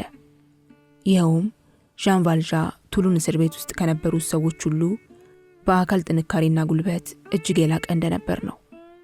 ከባድ ስራ በመስራት ጠንካራ የሆነ ሽቦ በመጠምዘዝና ክብደት ያለውን ነገር በማንሳት የአራት ሰዎች ጉልበት አይስተካከለውም። አንድ ጊዜ የቤት ጥገና ስራ እየተካሄደ ሳለ ተንጠልጣይ ግንቡን ደግፎ የያዘው ብረት ሾልኮ ቤቱ ሊፈርስ ሲል በአጋጣሚ ከዚያ የነበረው ዣን ቫልዣ ሰዎች እስኪደርሱለት ግንቡን ብቻውን ደግፎ በማቆሙ ከዚያ የነበረ ሰው ሁሉ በጣም ተገርሟል። ቅልጥፍናውና የሰው መታዘዝም ጉልበቱ የሚያስንቅ እንጂ የሚያንስ አልነበረም። የወንጀለኞች የዘወትር ህልምና ምኞት ከስር ለማምለጥ የሚያስችል እቅድ ማውጣት ሲሆን ይህም አንዳንድ ጊዜ ጉልበት ከችሎታ ጋር ይሰጣቸዋል። በአዋፍና በዝንቦች እየቀኑ የሚኖሩት እስረኞች እንደነርሱ መብረር ይፈልጋሉ። ዣን ቫልዣም የዚህ አይነቱ ቅናት ስላደረበት የማይሞክረው ነገር አልነበረም። ከማዕዘንና ከቋጥኝ ላይ እየዳህ መውጣት፣ በጀርባ መንሸራተት፣ ከረጅም ከፍታ መዝለልና የመሳሰሉትን መፈጸም የሰውየው የዕለት ተዕለት ተግባሩ ነበሩ። አንዳንድ ጊዜ እርሱ የሚሰራቸው ነገሮች ተአምራዊ እንጂ ማንም ሊሰራው የማይችል ይመስሉ ነበር። አንዳንድ ቀን እንዴት ብሎ እንደወጣ ሳይታወቅ ከፎቅ ቤት ጣራ ላይ ወጥቶ ይታያል። ዣን ቫልዣ ብዙ አይናገርም። ዘወትር መኮሳተርን ስለሚያበዛ ጥርሱን አሳይቶ አያውቅም። የእስረኞች የጭንቀት ድምፅ ስሜቱን ይነካው እንደሆነ እንጂ ከዚህ ሌላ ስሜቱን የሚቀሰቅስበት ነገር የለም። አጢኖ የተመለከተ ሁሉ ዘወትር በአስፈሪ ሐሳብ ባህር የተዋጠ ለመሆኑ ከፊቱ ላይ ለማንበብ ይቻላል። ዣን ቫልዣ ሁል ጊዜም ብቅ ጥልቅ በሚልና ባልተሟላ ሕይወት ታፍኖ በተያዘው ዕውቀት አማካኝነት በጭላንጭል ለማየት የሚሞክር ግዙፍ አካል እንደተጫነው ይሰማዋል። ስለዚህ ከዚያ ይቅርታ ቢስና አስፈሪ ሆኖ ከተጫነው ነገር ለማምለጥ አንገቱን ቀና አድርጎ አይኖቹን ለማምለጥ ሲሞክር ስልጣኔ ብለን የምንጠራው ነገር ያስገኛቸው መልካም ነገሮች፣ ሕጎች፣ አስከፊ የሰው ገጽታዎችና ስራቸው ተከማችተውና ከቁጣና ከፍርሃት ጋር ተደባልቀው በሐሳብ ይመጡበታል። ሆኖም እነዚህ ነገሮች ቀስ እያሉ ከእርሱ እየራቁና አሻቅበው ወደ ላይ ሲወጡ ከፊቱም ሲሰወሩ ይመለከታቸዋል። ዣን ቫልዣ በዚህ አይነት ተጨባጭ ዓለም ውስጥ እየኖረ አስፈሪ በሆኑ መናፍስት ተሞልቶና እነዚያም አስፈሪ መናፍስት እውን ሆነውና አካል ውስጥ ሰርጸው ገብተው እያሰቃዩት የኖረ ሰው ነው። እስር ቤት ውስጥ እያለ አንዳንድ ቀን ድንገት ስራውን አቆሞ ያስባል፣ ይተክዛል፣ ይቆዝማል። ቀደም ሲል የነበረው ከበስተኋላ የዋዠቀው የማመዛዘን ችሎታው ጨርሶ ጠፍቶ በእርሱ ላይ የደረሰው ነገር ሁሉ ከስርዓት ውጪ በሆነ መልኩ የተፈጸመና በአካባቢው የሚያየው ነገርም ያልሆነና የማይሆን ነገር እንደሆነ አድርጎ ይቆጥረዋል። ብቻውን ሲሆን ይሄ የገጠመኝ ነገር ሁሉ ህልም ነው እያለ ለራሱ ይናገራል። አንድ ቀን ከእርሱ ጥቂት ርቆ የቆመውን የእስር ቤቱን ኃላፊ አተኩሮ ባየው ጊዜ ያ ሰው መንፈስ እንጂ የእውነት ሰው አልመሰለውም። ሆኖም መንፈስ መስሎ የታየው ፍጡር በድንገት ወደ እርሱ መጥቶ በዱላ ይጠልዘዋል። ለዣን ቫልዣ የምናየው ዓለም ከእውነተኛነት የራቀ አጠራጣሪ ዓለም ሲሆን ከናካቴው ለእርሱ ፀሐይ የለችም፣ ክረምትና በጋ አይፈራረቁም፣ ጠፈር የሚባል ነገር የለም ብሎ ያምናል ብንል ከእውነት አናርቅም። ለእርሱ የሁሉም ነገር መጀመሪያና መጨረሻ የሰው ልጅ ያወጣው ሕግና ሕግ አውጪውን ሰው መጥላት ነው። በዚህም ምክንያት ማን ምን ሳይባል በሕይወት ያለን ፍጡር ሁሉ ማጥፋት የዘወትር ምኞት ሆነ። የዚህ አይነቱ ጥላቻ በመለኮት ኃይል ካልተገታ በስተቀር እጅግ አደገኛ የሆነ ሁናቴን ይፈጥራል። በዚህም ዣን ቫልዣን እጅግ አደገኛ ሰው ነው ብሎ መናገሩ ስህተት አይሆንም። ይህ ሰው ከዓመት ዓመት ቀስ እያለ በሚያስፈራ መልኩ ልቡ እየደነደነና እየጨከነ ሄደ። ይህን ደንዳና ፍጡር አተኩረው ሲመለከቱት የደረቀ ዓይን እንዳለው ለመገንዘብ ይቻላል። ዣን ቫልዣ እስር ቤት ውስጥ ለ19 ዓመት ሲታሰር አንድም ቀንም በውጥቶ ሲያለቅስ አልታየም። ከቤተ ክርስቲያን አናት ላይ የተሰቀለው ግዙፍ ሰዓት 8 ሰዓት ሆኖ ሲደውል ዣን ቫልዣ ከእንቅልፉ ነቃ። ጥሩ እንቅልፍ ወስዶት ከ4 ሰዓት በላይ ተኝቷል። ጥሩ እንቅልፍ ስለተኛም ድካሙ ሁሉ ተወግዶለታል። ከዚያ በፊት ለዚህን ያህል ጊዜ ረፍት አግኝቶ አያውቅም። በአካባቢው ከሰፈነው ጨለማ ዘልቆና አይኑን ገልጦ ለማየት ሞከረ። ለማየት ስላልቻለ እንቅልፍ እንደገና እንዲወስደው አይኖቹን ጨፈነ። አእምሮ ቀኑን በሙሉ በተለያዩ ነገሮች ከተበጠበጠና የተለያዩ ነገሮች ከተመላለሱበት አንድ ጊዜ እንጂ ዳግመኛ ለመተኛትና እንቅልፍ ሊወስደው እንደማይችል ሁሉ ዣን ቫልዣም ዳግም እንቅልፍ ሊወስደው አልቻለም። እንቅልፍ መጀመሪያ ሲመጣ ብዙ ያዳፋል። ያ እንቅልፍ ካለፈ ግን ቢለማመጡት እንኳን በአይን አይዞርም። ስለዚህ ዣን ቫልዣም እንደገና እንቅልፍ ሊወስደው ስላልቻለ ብዙ በማሰብ ቆዘመ። ብዙ አይነት ሐሳብም ከህሊናው ውስጥ ተፈራረቀ። ከጭንቅላቱ ውስጥ ከገቡት ሐሳቦች መካከል ብዙዎችን አራግፎ ሲጥላቸው፣ አንዱ ሐሳብ ግን እየተመላለሰ አስቸገረው። እነዚያ መዳም ማግለዋር ከጠረጴዛው ላይ የደረደረቻቸው የሚያማምሩ ከብር የተሰሩ 6 ሳህኖችና ትልቁ የብር ጭልፋ በአይኑ እየዞሩ ረፍት አሳጡት። ዳግም በአይነ ህሊናው ሲያያቸው በጣም ወደዳቸው። ከጳጳሱ መኝታ ቤት ካልጋቸው ራስጌ በኩል ካለው ቡፌ ውስጥ ሴትየዋ ስታስቀምጣቸው አይቷል። ከብር የተሰሩ ጥንታዊ ቅርሶች በመሆናቸው ከጭልፋው ጋር እስከ 200 ፍራንክ እንደሚያወጡ ልቦናው ነገረው። ህሊናው ከወዲህ ወዲያ እየዋለለ 1 ሰዓት አለፈ። በሐሳብ እየዋተቱ 1 ሰዓት ማሳለፍ ያውም ሌሊት በጨለማ ምን ያህል ረጅም ጊዜ እንደሆነ የደረሰበት ያውቀዋል። 9 ሰዓት ለመሆኑ የቤተ ክርስቲያኑ ደወል ነገረው። ዣን ቫልዣይኑ በድንገት ገልጦ ካልጋው ዘሎ ወረደ። ስልቻውን በዳሰሳ ፈለገና በእጁ እንደያዘው ካልጋው ጠርዝ ቁጭ አለ። ሳይታወቀው ብዙ ተቀመጠ። የቤተ ክርስቲያኑ ሰዓት በየ15 ደቂቃና ግማሽ ሰዓት ደውል እየደወለ ባይቀሰቅሰውማ እስኪነጋ ድረስ ከዚያው በተቀመጠ። ደውሉ አይዞህ በርታ የሚለው መሰለው። ተነስቶ ቆመ። ለመራመድ ግን አመነታ። እንደምንም ብሎ 1 እርምጃ ወደፊት ተራምዶ የሚሰማ ድምፅ ካለ በጥሞና አዳመጠ። ሁሉም ነገር ጸጥ ብሏል። ቀስ ብሎ በጥንቃቄ እየተራመደ ወደ መስኮቱ ሄደ። ሌሊቱ ጥቅጥቅ ባለ ጨለማ የተዋጠ አልነበረም። ጨረቃዋ በሩቁ ትታያለች። ሆኖም ደመና ዞሮባታል። ጨረቃዋን ደመና በጋረዳት ቁጥር ዣን ቫልዣ የነበረበት ክፍል ትንሽ ይጨልማል። ከክፍሉ ውጭ የነበረው አካባቢ በጉልህ ሲታይ፣ እርሱ የነበረበት ክፍል ግን የደበዘዘ ነበር። መስኮቱ አጠገብ ደርሶ መስኮቱን ሲያጤነው በቀላሉ ሊከፈት እንደሚችል አወቀ። መስኮቱን ከፈተው። ሆኖም ከባድ የሆነ ብርድ በመስኮት በኩል ገብቶ ስላቀዘቀዘው መስኮቱን መልሶ ዘጋው። መስኮቱ የመስታወት ስለነበር እንደተዘጋ ግቢውን ባይኑ ሲቃኝ ግቢው በአነስተኛ ግንብ መከለሉን ተመለከተ። ከግንቡ ውጭ ረጃጅም ዛፎች ይታያሉ። በሁለቱ ዛፎች መካከል ያለውን ርቀት ሲያጤን ርቀታቸው ተመሳሳይ ስለሆነ ምናልባት ማዘጋጃ ቤቱ የተከላቸው ዛፎች መሆናቸውን በመገመት ከአጥሩ ውጭ ያለው ስፍራ አውራ ጎዳና መሆን አለበት ሲል ደመደመ። ከውሳኔ ሐሳብ ላይ እንደደረሰ በቆራጥነት ወደ አልጋው ተመለሰ። ከዚያም አቆማዳውን ከፍቶ ከውስጡ የሆነ ነገር ፈለገ። አንድ ነገር አውጥቶ ካልጋው ላይ አስቀመጠ። ጫማውን ኪሱ ውስጥ ከተተ። አልጋው ላይ ካስቀመጠው ዕቃ ሌላ ቀሪዎቹን ዕቃዎች አስሮ ትከሻው ላይ አኖራቸው። ቆቡን አጠለቀና ዱላውን አነሳ። ያሰረውን ዕቃ መልሶ ከመስኮቱ ስር አስቀመጠው። ወደ አልጋው ተመልሶ ካልጋው ላይ ያኖረውን ዕቃ አነሳ።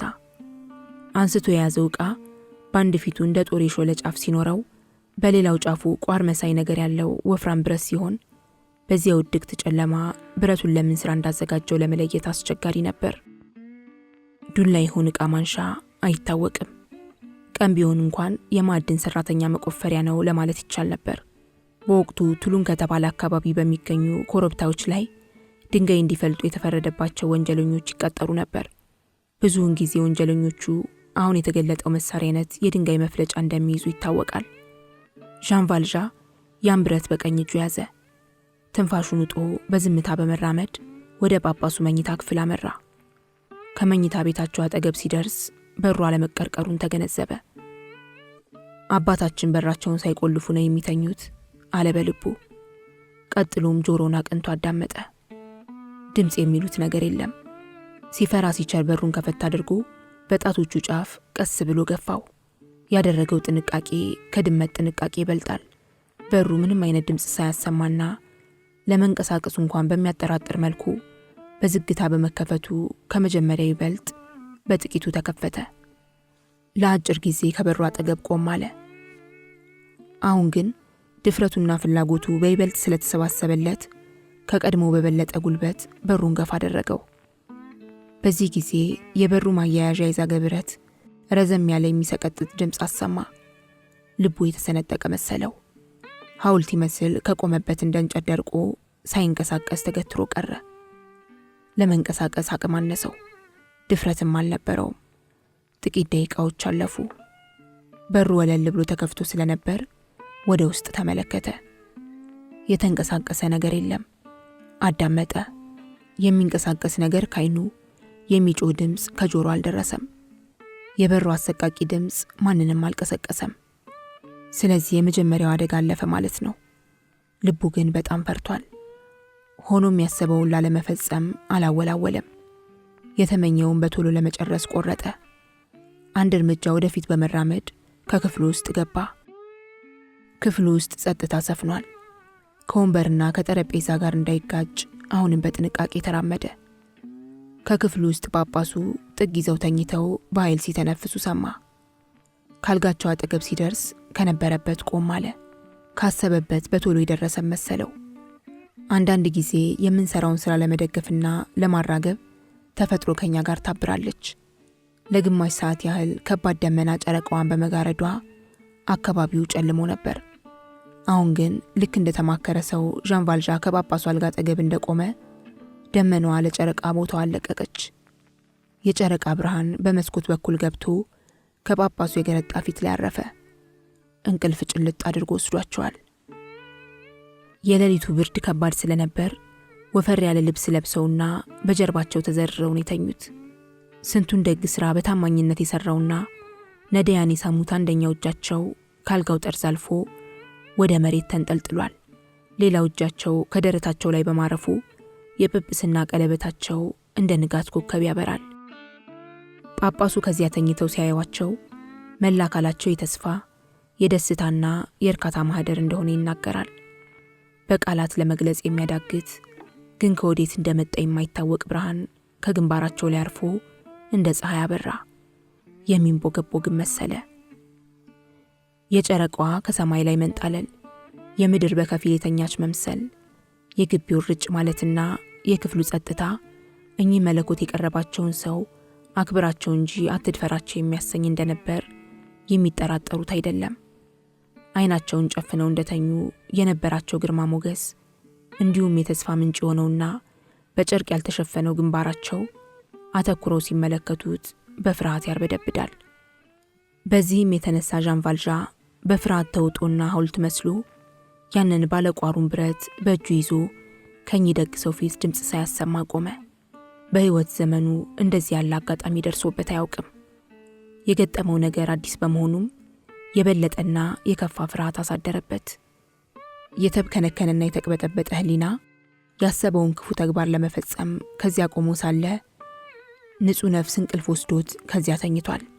ዣን ቫልዣ ከዚያው ከነበረበት ቆሞ አካባቢውን ካጤነና ጥቂት ካሰላሰለ በኋላ ቆቡን አውልቆ በግራ እጁ ያዘ። የብረት ዱላውን በቀኝ እጁ እንደያዘ ነው። ጳጳሱ ግን አሁንም ከተኙበት አልተነቃነቁም። ዣን ቫልዣ ቆቡን መልሶ በችኮላ ጠለቀው። ከዚያም ወደ ጳጳሱ ሳያይ ካልጋቸው አጠገብ በማለፍ ቡፌው ወደ ነበረበት ሄደ። የቡፌው ቁልፍ እላዩ ላይ ስለነበር የቡፌውን በር ከፈተ። በመጀመሪያ ያየው እነዚያን ከብር የተሰሩና የሚያማምሩ ሳህኖችን ስለነበር ሳህኖቹን ከነጭልፋው ይዞ ወደ በሩ አመራ። የእግሬ ኮቴ ይሰማል በሚል ብዙም ሳይጨነቅ በፍጥነት እየተራመደ ከክፍሉ ወጣ። የሰረቀውን ዕቃ ከቁማዳው ውስጥ ከተታቸው። ከዚያም ከቤቱ ወጥቶና በአትክልቱ መካከል አቋርጦ ሄዶ አጥሩን በመዝለል ከግቢው ከወጣ በኋላ መንገዱን ቀጠለ። ፀሐይዋ እንደወጣች በጠዋቱ ጳጳሱ ከአትክልቱ ውስጥ ይንሸራሸራሉ። ማዳም ማግለዋ እየሮጡ እርሳቸው ከነበሩበት መጥተው አባታችን፣ ሰውየው ሄዷል፣ የብር ሳህኖቻችንም ተሰርቀዋል አሉ። ሴትዮዋ ይህን ሲናገሩ ከአትክልቱ መሃል የጫማ ኮቴ ተመለከቱ። ኮቴውን ተከትለው ግንቡን ሲያዩ ያጥሩ ድንጋይ በአንድ በኩል መሸረፉን ተገነዘቡ። ይህን ጊዜ አባታችን አዩ፣ በዚያ በኩል ነው የወጣው። ምን አይነት ቀበኛ ሰው ነው? ሳህኖቻችንን ሰርቆ ይሂድ አሉ በመቆጨት። ጳጳሱ ለተወሰነ ጊዜ ዝም አሉ። ከዚያም አንገታቸውን ቀና አድርገው ሴትዮዋን እየተመለከቱ ጥንትም ቢሆኑ እኮ ሳህኖቹ የኛ ነበሩ እንዴ ብለው ሲጠይቁ መዳም ማግለዋር መልስ አልሰጡም። ለጥያቄያቸው መልስ ስላላገኙ ጳጳሱ ንግግራቸውን ቀጠሉ። መዳም ማግለዋር፣ ሳህኖቹ የነዳያን ሀብት ሆነው ሳለ እኛ ያላግባብ ለረጅም ጊዜ ያስቀመጥናቸው። ይህ ሰው ማን ነው? ከነዳያን አንዱ መሆኑን አትርሺ ሲሏቸው፣ ይገርማል፣ እኔም ሆንኩ እህቷ ግድ የለንም። ሴቶች እንደመሆናችን መጠን ለእኛ ለውጥ አያመጣም። ለብፁዕነቱ ገበታ ሲቀርብ ግን በየትኛው ሳህን ሊቀርብ ነው ሲሉ አጉረመረሙ። ጳጳሱ በመገረም ሴትዮዋን አተኩረው እየተመለከቱ እንዴት እኮ የቆርቆሮ ሳህን ቢሆን እንኳን ይበቃል። ለመሆኑ ሌላ ሳህን የለንም? ብለው ሲጠይቋቸው መዳም ማግለዋር አንገታቸውን ነቀነቁ። ለማንኛውም የቆርቆሮ ሳህን እኮ ሽታ ያመጣል በማለት ሐሳብ ሲያቀርቡ እንግዲያውስ ከብረት የተሰራ ሳህን ካለ እርሱ ሊሆን ይችላል አሏቸው።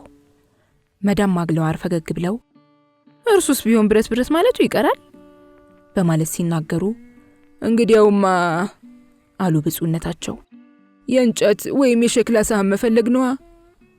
ሁለቱም ከተወያዩ ከጥቂት ጊዜ በኋላ ባለፈው ሌሊት ዣን ቫልዣን አብሮ ከቀረበበት ጠረጴዛ ላይ ቁርስ ተዘጋጀ። ቁርስ እየበሉ ሳለ ምንም አይነት አስተያየት ላልሰጡት እህታቸውና ለሚያጉረመርሙት ለማዳም ማግለዋር ሻይ ውስጥ ዳቦ ነክሮ ለመብላት ማንኪያ ወይም ሹካ የማያስፈልግ መሆኑን በመግለጽ ሳቃሉ።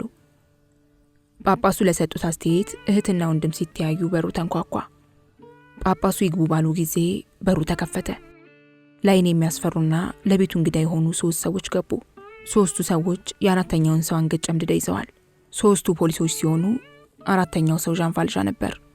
የፖሊሶች አዛዥ ወደፊት ተራምዶ በወታደር ደንብ ለጳጳሱ የክብር ሰላምታ ሰጥቶ ብፁዕነቶ ሲል እስከዚያች ደቂቃ ድረስ አኩርፎና ድምፅ ሳያሰማ ዝም ያለውና አቀርቅሮ የቀረው ዣን ቫልዣን የአዛዡን ንግግር አቋርጦ ጣልቃ በመግባት ፍርሃት እየተሰማው አንገቱን ቀና አደረገና አባታችን የደብሩ ብቻ አለቃ አይደሉማ አለ። ዝም በል አለ ፖሊሱ በመጮህ። ብፁዕ አባታችን እኮ ናቸው። የብፁዕነታቸውን ማድረግ እንኳን አታውቅም ብሎ ዣን ቫልዣን ሲጠይቀው ብፁዕነታቸው እድሜያቸው በፈቀደላቸው ፍጥነት ከገበታው በቶሎ ተነስተው ወደ ሰዎቹ ጠጋሉና መጣሃ ሲሉ ተናገሩ። ወደ ዣን ቫልዣን ያዩ። እንደገና በመገናኘታችን እጅግ በጣም ነው ደስ ያለኝ። ግን እኮ የሻማ ማብሪያዎችንም ጭምር ሰጥቼ አልነበረም እንዴ? ምን ነው ትታሃቸው ሄድክ? እነርሱም እኮ ከንጹህ ብር የተሰሩ ስለሆኑ ብትሸጣቸው እስከ 200 ፍራንክ ያስገኙልሃል። ከሳህኖቹ ነጥለ ለምን እነርሱን አስቀረህ? በማለት ሲጠይቁት ዣን ቫልዣን ግራ ስለተጋባ አፉን ከፍቶ ብፁዕነታቸውን አፍጥጦ ተመለከተ። የሚሰማው ነገር እውነት ለመሆኑ ማመን አቃተው። አባታችን አላዛዡ እንግዲያውስ ሰው ያለው ትክክል ነዋ። እኛ ስንይዘው እንደገመትነው የሚሸሽ ሰው መስሎን በጥርጣሬ ያዝ ነው። እነዚህን የመሰሉ የብር ዕቃዎች መያዙ ደግሞ በይበልጥ አጠራጠረን እና ተነጋግራችኋላ አሉ ብፁዕነታቸው የሞቀ ፈገግታ እያሳዩ። በትላንትናው ቀን ሌሊቱን ለማሳለፍ ካስጠጉሽ ሽማግሌ የተሰጠው ቃለ መሆኑ ገልጾላችኋላ። እናንተ ግን በመጠራጠር ያዛችሁት፣ ወደ እኔ የሚይዛችሁት መጣችሁ። ተሳስታችኋል። ዕቃዎቹ የራሱ ናቸው። ጉዳዩ ከሆነማ ሰውየውን በነፃ ልንለቀው እንችላለን ብሎ አዛዡ ሲናገር ያለ ጥርጥር ሲሉ ብፁዕነታቸው መለሱለት። በዚህን ጊዜ ፖሊሶቹ ዣን ቫልዣን በነፃ ለቀቁት። እርሱ ግን ወደ ኋላ በማፈግፈግ አሁን በእርግጥ በነፃ ሊለቁኝ ነው ሲል እጅግ በጣም ዝቅተኛ በሆነ ድምፅ ራሱን ጠየቀ። ቅዠት እንጂ በእውን የሆነ ነገር አልመሰለውም። ሰው የለም እንዳይባል ሰው አለ። እንዴት ያለ ግራ የሚያጋባ ነገር ነው ሲልም የሆነውን ለመቀበልና ለማመን ከበደው። ልታይ ትችላለህ፣ ነገር አይገባህም። ሂድ እኮ ነው የምልህ እያለ የፖሊሱ አዛዥ ሲናገር ወዳጄ ከመሄድህ በፊት እነዚያ የሻማ ማብሪያዎችም ያንተ ስለሆኑ ሰዳቸው አሉት ብፁዕነታቸው። ከዚያም ደጉ ጳጳስ ወደ ምግብ ጠረጴዛው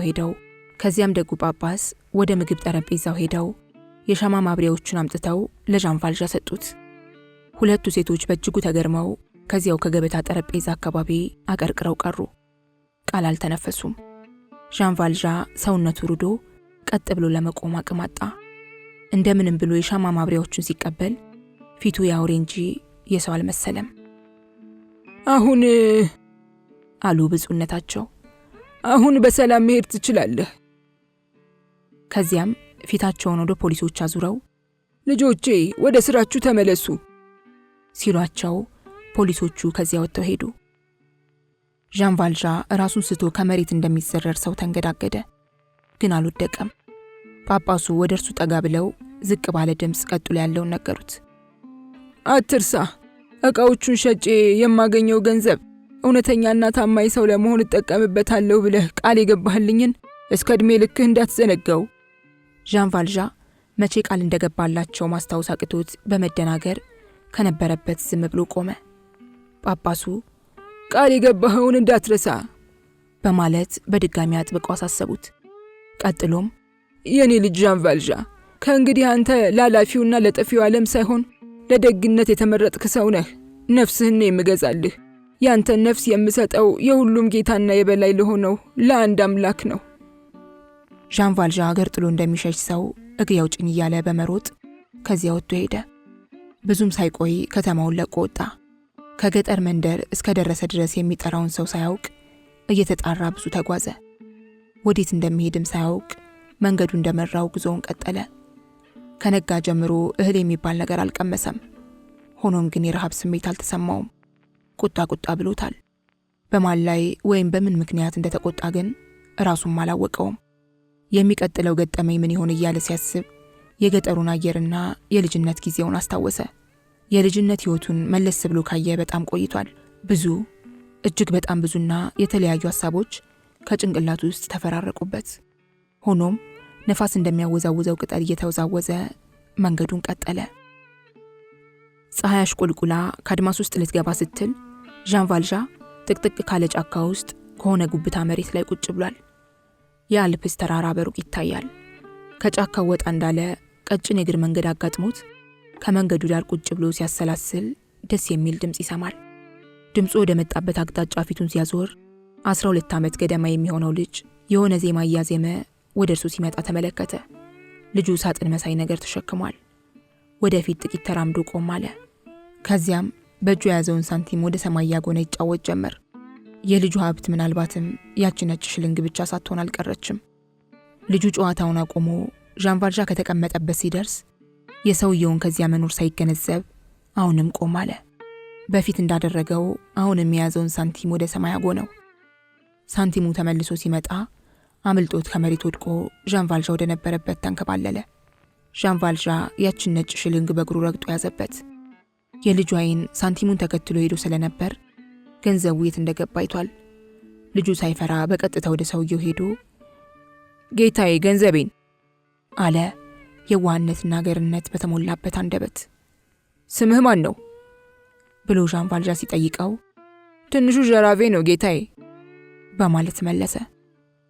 ሳላጮል ቶሎ ብለህ ከዚህ ጥፋ አለው ዣን ቫልዣ በቁጣ። ሽልንጌስ ብሎ ልጁ ሲጠይቅ ዣን ቫልዣ እንዳቀረቀረ ቀረ። ገንዘቤን አለ ልጁ እምባ እየተናነቀው። ሽልንጌን። ዣን ቫልዣ ምንም ነገር እንዳልሰማ ሰው ጸጥ አለ። ልጁ የሰውየውን ሸሚዝ ኮሌታ በአንድ እጁ ያዘ። በአንድ እጁ ሳንቲሙን ለማስለቀቅ የሰውየውን እግር ለማንሳት ሞከረ። ገንዘቤን እፈልጋለሁ፣ ሽልንጌን ብሎ ከጮኸ በኋላ ትንሹ ዠራቤ ማልቀስ ጀመረ። በዚህ ጊዜ ዣን ቫልዣ አንገቱን ቀና አደረገ። ከተቀመጠበት ግን አልተነሳም። በሐሳብ የተዋጠና የተጨነቀ ሰው ለመሆኑ ገጽታው ይናገራል። ልጁን በመገረም አተኩሮ ተመለከተው። ዱላውን ሳብ አድርጎ አንተ ማነህ? ምንድነው የምትፈልገው? እስካሁን አልሄድክም እንዴ? ሲል በሚያስፈራ ድምፅ ጮኸበት። ሳንቲሙን እንደረገጠ ከመቀመጫው ብድግ ብሎ ተነስቶ ራስህን ብትጠብቅ ይሻልሃል አለው። ልጁ በፍርሃት ተውጦ በተራው ቀና ብሎ አየው። ሰውነቱ ይንቀጠቀጥ ጀመር። ከጥቂት ሰኮንዶች መርበትበት በኋላ ልጁ እግሬ አውጪኝ ብሎ ሸመጠጠ። ዞር ብሎ ለማየት ወይም ጩኸት ለማሰማት እንኳን አልደፈረም። ሆኖም ጥቂት እንደተጓዘ ትንፋሽ አጥሮት ቆም አለ። ግን ብዙ አልቆየም። መንገዱን ቀጠለ። ፀሐይዋ ጠለቀች። ዣን ቫልዣ ከተቀመጠበት አካባቢ ብርሃን ለጨለማ ስፍራዋን ለቀቀች። ቀኑን በሙሉ እህል የሚባል ነገር አልቀመሰም። ምናልባትም ትኩሳት ብጤ ሳይሞክረው አልቀረም። ልጁ ከሄደ ጀምሮ ከተቀመጠበት ነቅነቅ አላለም። በኃይል ነው የሚተነፍሰው። ከተቀመጠበት ጥቂት ራቅ ብሎ ከነበረ የሸክላ ስባሪ ገል ላይ አይኑን ተከለ። ስለ ገሉ ይመራመር ጀመር። ሆኖም ግን የሌሊቱ ቁር በድንገት እየተሰማው ስለሄደ መላ ሰውነቱ ተንቀጠቀጠ። ቆቡን ሳብ አድርጎ ግንባሩን ሸፈነ። የሸሚዙን አዝራር ለመቆለፍ ጣቶቹ አዝራር ፍለጋ ላይታች ይላሉ። ብድግ ብሎ አንድ እርምጃ ወደፊት ከተራመደ በኋላ መለስ ብሎ ዱላውን ለማንሳት ጎንበስ አለ። በእግሩ ረግጦት የነበረው ሽልንግ በማብረቅረቁ አይኑ ወደዛው ተሳበ። ኮረንቲ እንደያዘ ሰው ተሸማቀቀ። ጥርሱን በማፏጨት ምንድነው ነገሩ ሲል ራሱን ጠየቀ። ወደ ኋላ መለስ ብሎ ሳንቲሙን በእግሩ በመርገጥ እንደገና ሸፈነው። ሳንቲሙ አይን አብቅሎ የሚያየው መሰለው። ከጥቂት ደቂቃዎች በኋላ እግሩን መነጨቀና ጎንበስ ብሎ ሳንቲሙን አነሳ። ቀና ብሎ አካባቢውን ተመለከተ። ጋራና ሸንተረሩ ሁሉ የሚያየው ስለመሰለው በፍርሃት ተውጦ መጠጊያ እንደምትፈልግ ድኩላ አይኑ ከወዲያ ወዲህ ተቅበዘበዘ። ለመነቃነቅ ስላልቻለ ከቆመበት ተገትሮ ቀረ። ወደ ግራና ቀኝ ቢያይም ምንም ነገር የለም። ጊዜው እየጨለመና አየሩ እጅግ እየቀዘቀዘ ሄደ። ሰማዩ በጭጋግ ተሸፈነ። ወይ ጣጣ ካለ በኋላ ልጁ ወደ ሄደበት አቅጣጫ ተጓዘ። ወደ 30 ያህል እርምጃ እንደተራመደ ቆም ብሎ አካባቢውን ቃኘ። አሁንም ምንም ነገር የለም። ድምፁን ከፍ አድርጎ ጀራቬ ሲል ተጣራ። ከዚያም ድምፁን አጥፍቶ አዳመጠ። እንደገናም ተጣራ። መልስ የለም። አገሩ ጭር ያለና ጭጋጋም ቢሆንም አካባቢው በሞላ ጎደል ጉሉ ሆኖ ታየው። ነገር ግን ከዝምታና ከራሱ ጥላ በስተቀር የሚንቀሳቀስ ፍጡር የለም። ዣን ቫልዣ መንገዱን ቀጠለ። የሚወስደውን እርምጃ ፍጥነት በመጨመር እንደ መሮጥ አለ። አልፎ አልፎ ቆም እያለ በሚያስፈራ ድምፅ ጀራቬ እያለ ደጋግሞ ተጣራ። እንደ እውነቱ ከሆነ ልጁ ቢሰማው እንኳን በፍርሃት ስለሚዋጥ ይደበቃል እንጂ መልስ አይሰጠውም ነበር። ነገር ግን በእርግጥም ልጁ ርቆ ስለሄድ አልሰማውም። ዣን ቫልዣ ልጁ በሄደበት አቅጣጫ መጓዙን ቀጠለ። እየተገላመጠ፣ እየጮኸ፣ እየተጣራ ረጅም መንገድ ሄደ። ግን ማንም አልሰማውም። ማንንም አላገኘም። በደረቱ እየተንፏቀቀ የሚሄድ ወይም ድምፁን አጥፍቶ የተደበቀ ሰው ያለ የመሰለው ከአንዴም ሁለቴ ከሁለቴም ሶስቴ መንገዱን ለቆ ወደ ጥሻው ዞር እያለ ሰው ፈለገ። በጥሞናም ተመለከተ። ነገር ግን ሰው የመሰለው ነገር ሁሉ ጠጋ ሲለው ቁጥቋጦ ወይም ድንጋይ ሆኖ አገኘው። በመጨረሻ 3 መንታ መንገዶች ከሚገናኙበት ደረሰ። ስለዚህ ከመሃል መንገድ ላይ ተክዞ ቆመ። በዚያን ሰዓት ጨረቃዋ ብቅ ብላለች። ለማየት እስከቻለ ድረስ አርቆ ተመለከተ። ጀራቬ፣ ትንሹ ጀራቬ፣ ጀራቬ በማለት 3 ጊዜ ድምፁን ከፍ አድርጎ ተጣራ። የገደል ማሚቱ እንኳን ድምፁን ሳያሰማ ጩኸቱ በጭጋጉ ውስጥ ተውጦ ቀረ። ትንሹ ጀራቬ ሲል በደከመ ድምፅ አጉረመረመ። ይህ የመጨረሻው ሙከራ ነበር። ይህን ጊዜ በአይን የማይታይ ኃይል በዱላ እንደመታው ሰው በድንገት እግሩ ተሳስሮ ጉልበቱ ጥፍጥፍ አለበት። ጸጉሩን በእጁ ጨብጦና ፊቱን ጉልበቱ ላይ አሳርፎ ከቋጢ ድንጋይ ላይ በመቀመጥ ምን አይነት እድለቢስ ሰው ነኝ ሲል ጮኸ። ልቡ እያበጠ ሄደ መሰለው። አሁንም እጅግ በጣም አምርሮ አለቀሰ። ከ19 ዓመት ወዲህ እንደዚያ ሲያለቅስ የመጀመሪያው ነበር። ዣን ቫልዣ ብዙ አለቀሰ። ከሕፃናት መባባትና ከሴቶች መርበትበት ይበልጥ በፍርሃት ተውጦ ከዓይኑ የደም እንባ የወጣ እስኪመስለው ድረስ አምርሮ በማልቀስ አንጀቱን ርር ድብ እናደረገው። እያለቀሰ ሳለ ከህሊናው ውስጥ የነበረው ብርሃን እየፈካ ሄደበት። ያ ብርሃን የተለየ ብርሃን ነበር። ሆኖም ብርሃኑ እጅግ አስፈራው፣ እጅግም አሳደደው። ያለፈው ሕይወቱ፣ በመጀመሪያ የሠራው ወንጀል፣ የረዥም ጊዜ ስቃዩ፣ ጨካኙ ዓለም፣ የደነደነው ልቡ፣ ከእስር ቤት ማምለጡ፣ የጳጳሱ ቤት በእርሱ ላይ ያደረሰው የህሊና ጸጸት፣ የመጨረሻው አሳፋሪ ድርጊቱ ማለትም ከሕፃን ልጅ ገንዘብ መዝረፉ፣ ጳጳሱ ይቅርታ ካወረዱለት በኋላ የተፈጸመ አሰቃቂና አሳፋሪ ወንጀል ለመሆኑ ሁሉንም ነገር ወደ ኋላ ተመልሶ በአይነ ህሊናው በጉልህ አያቸው፣ ተመለከታቸው። እነዚያ ሁሉ ገጠመኞች በአይነ ልቦናው ውስጥ እየተመላለሱ ከዚያ በፊት ታይቶት በማይታወቅ መልኩ ቁልጭ ብለው ታዩት። ያለፈውን የህይወት ምዕራፍ በሐሳብ በተመለከተው ጊዜ እጅግ አስቀያሚና አስከፊ መሆኑን ሲረዳ ለመሸከም እጅግ ከበደው። ይህ ብቻ አይደለም፣ የነፍሱን መኮነን ቁልጭ ብሎ ስለታየው ይህ እንደሚሆን አልተጠራጠረም። ሆኖም ግን የተስፋ ጭላንጭል ከነፍሱ ጨርሶ እንዳልተለየ ቢገነዘብም ከዚያ የተስፋ ጭላንጭል ውስጥ ይመለከተ የነበረው የሰይጣን ጥላ ሆኖ አገኘው። ይህም በመሆኑ አምርሮ ከማልቀስ ሊቆጠብ አልቻለም። ከለቅሶ በኋላ ምን ሆነ? ዣን ቫልዣስ ምን አደረገ? ወዴትስ ሄደ? ማንም አላወቀም። ነገር ግን በዚያን ዕለት ምሽት ከሌሊቱ 9 ሰዓት ገደማ በዚያ በኩል ያለፈ ባለጋሪ ከኛ ደግና ቸር ጳጳስ ቤት በራፍ ከመንገዱ ጠርዝ ፈቀቅ ብሎ ከሚገኝ ዛፍ ጥላ ስር ተንበርክኮ በስሜት ይጸልይ የነበረ ሰው ማየቱን ተናግሯል።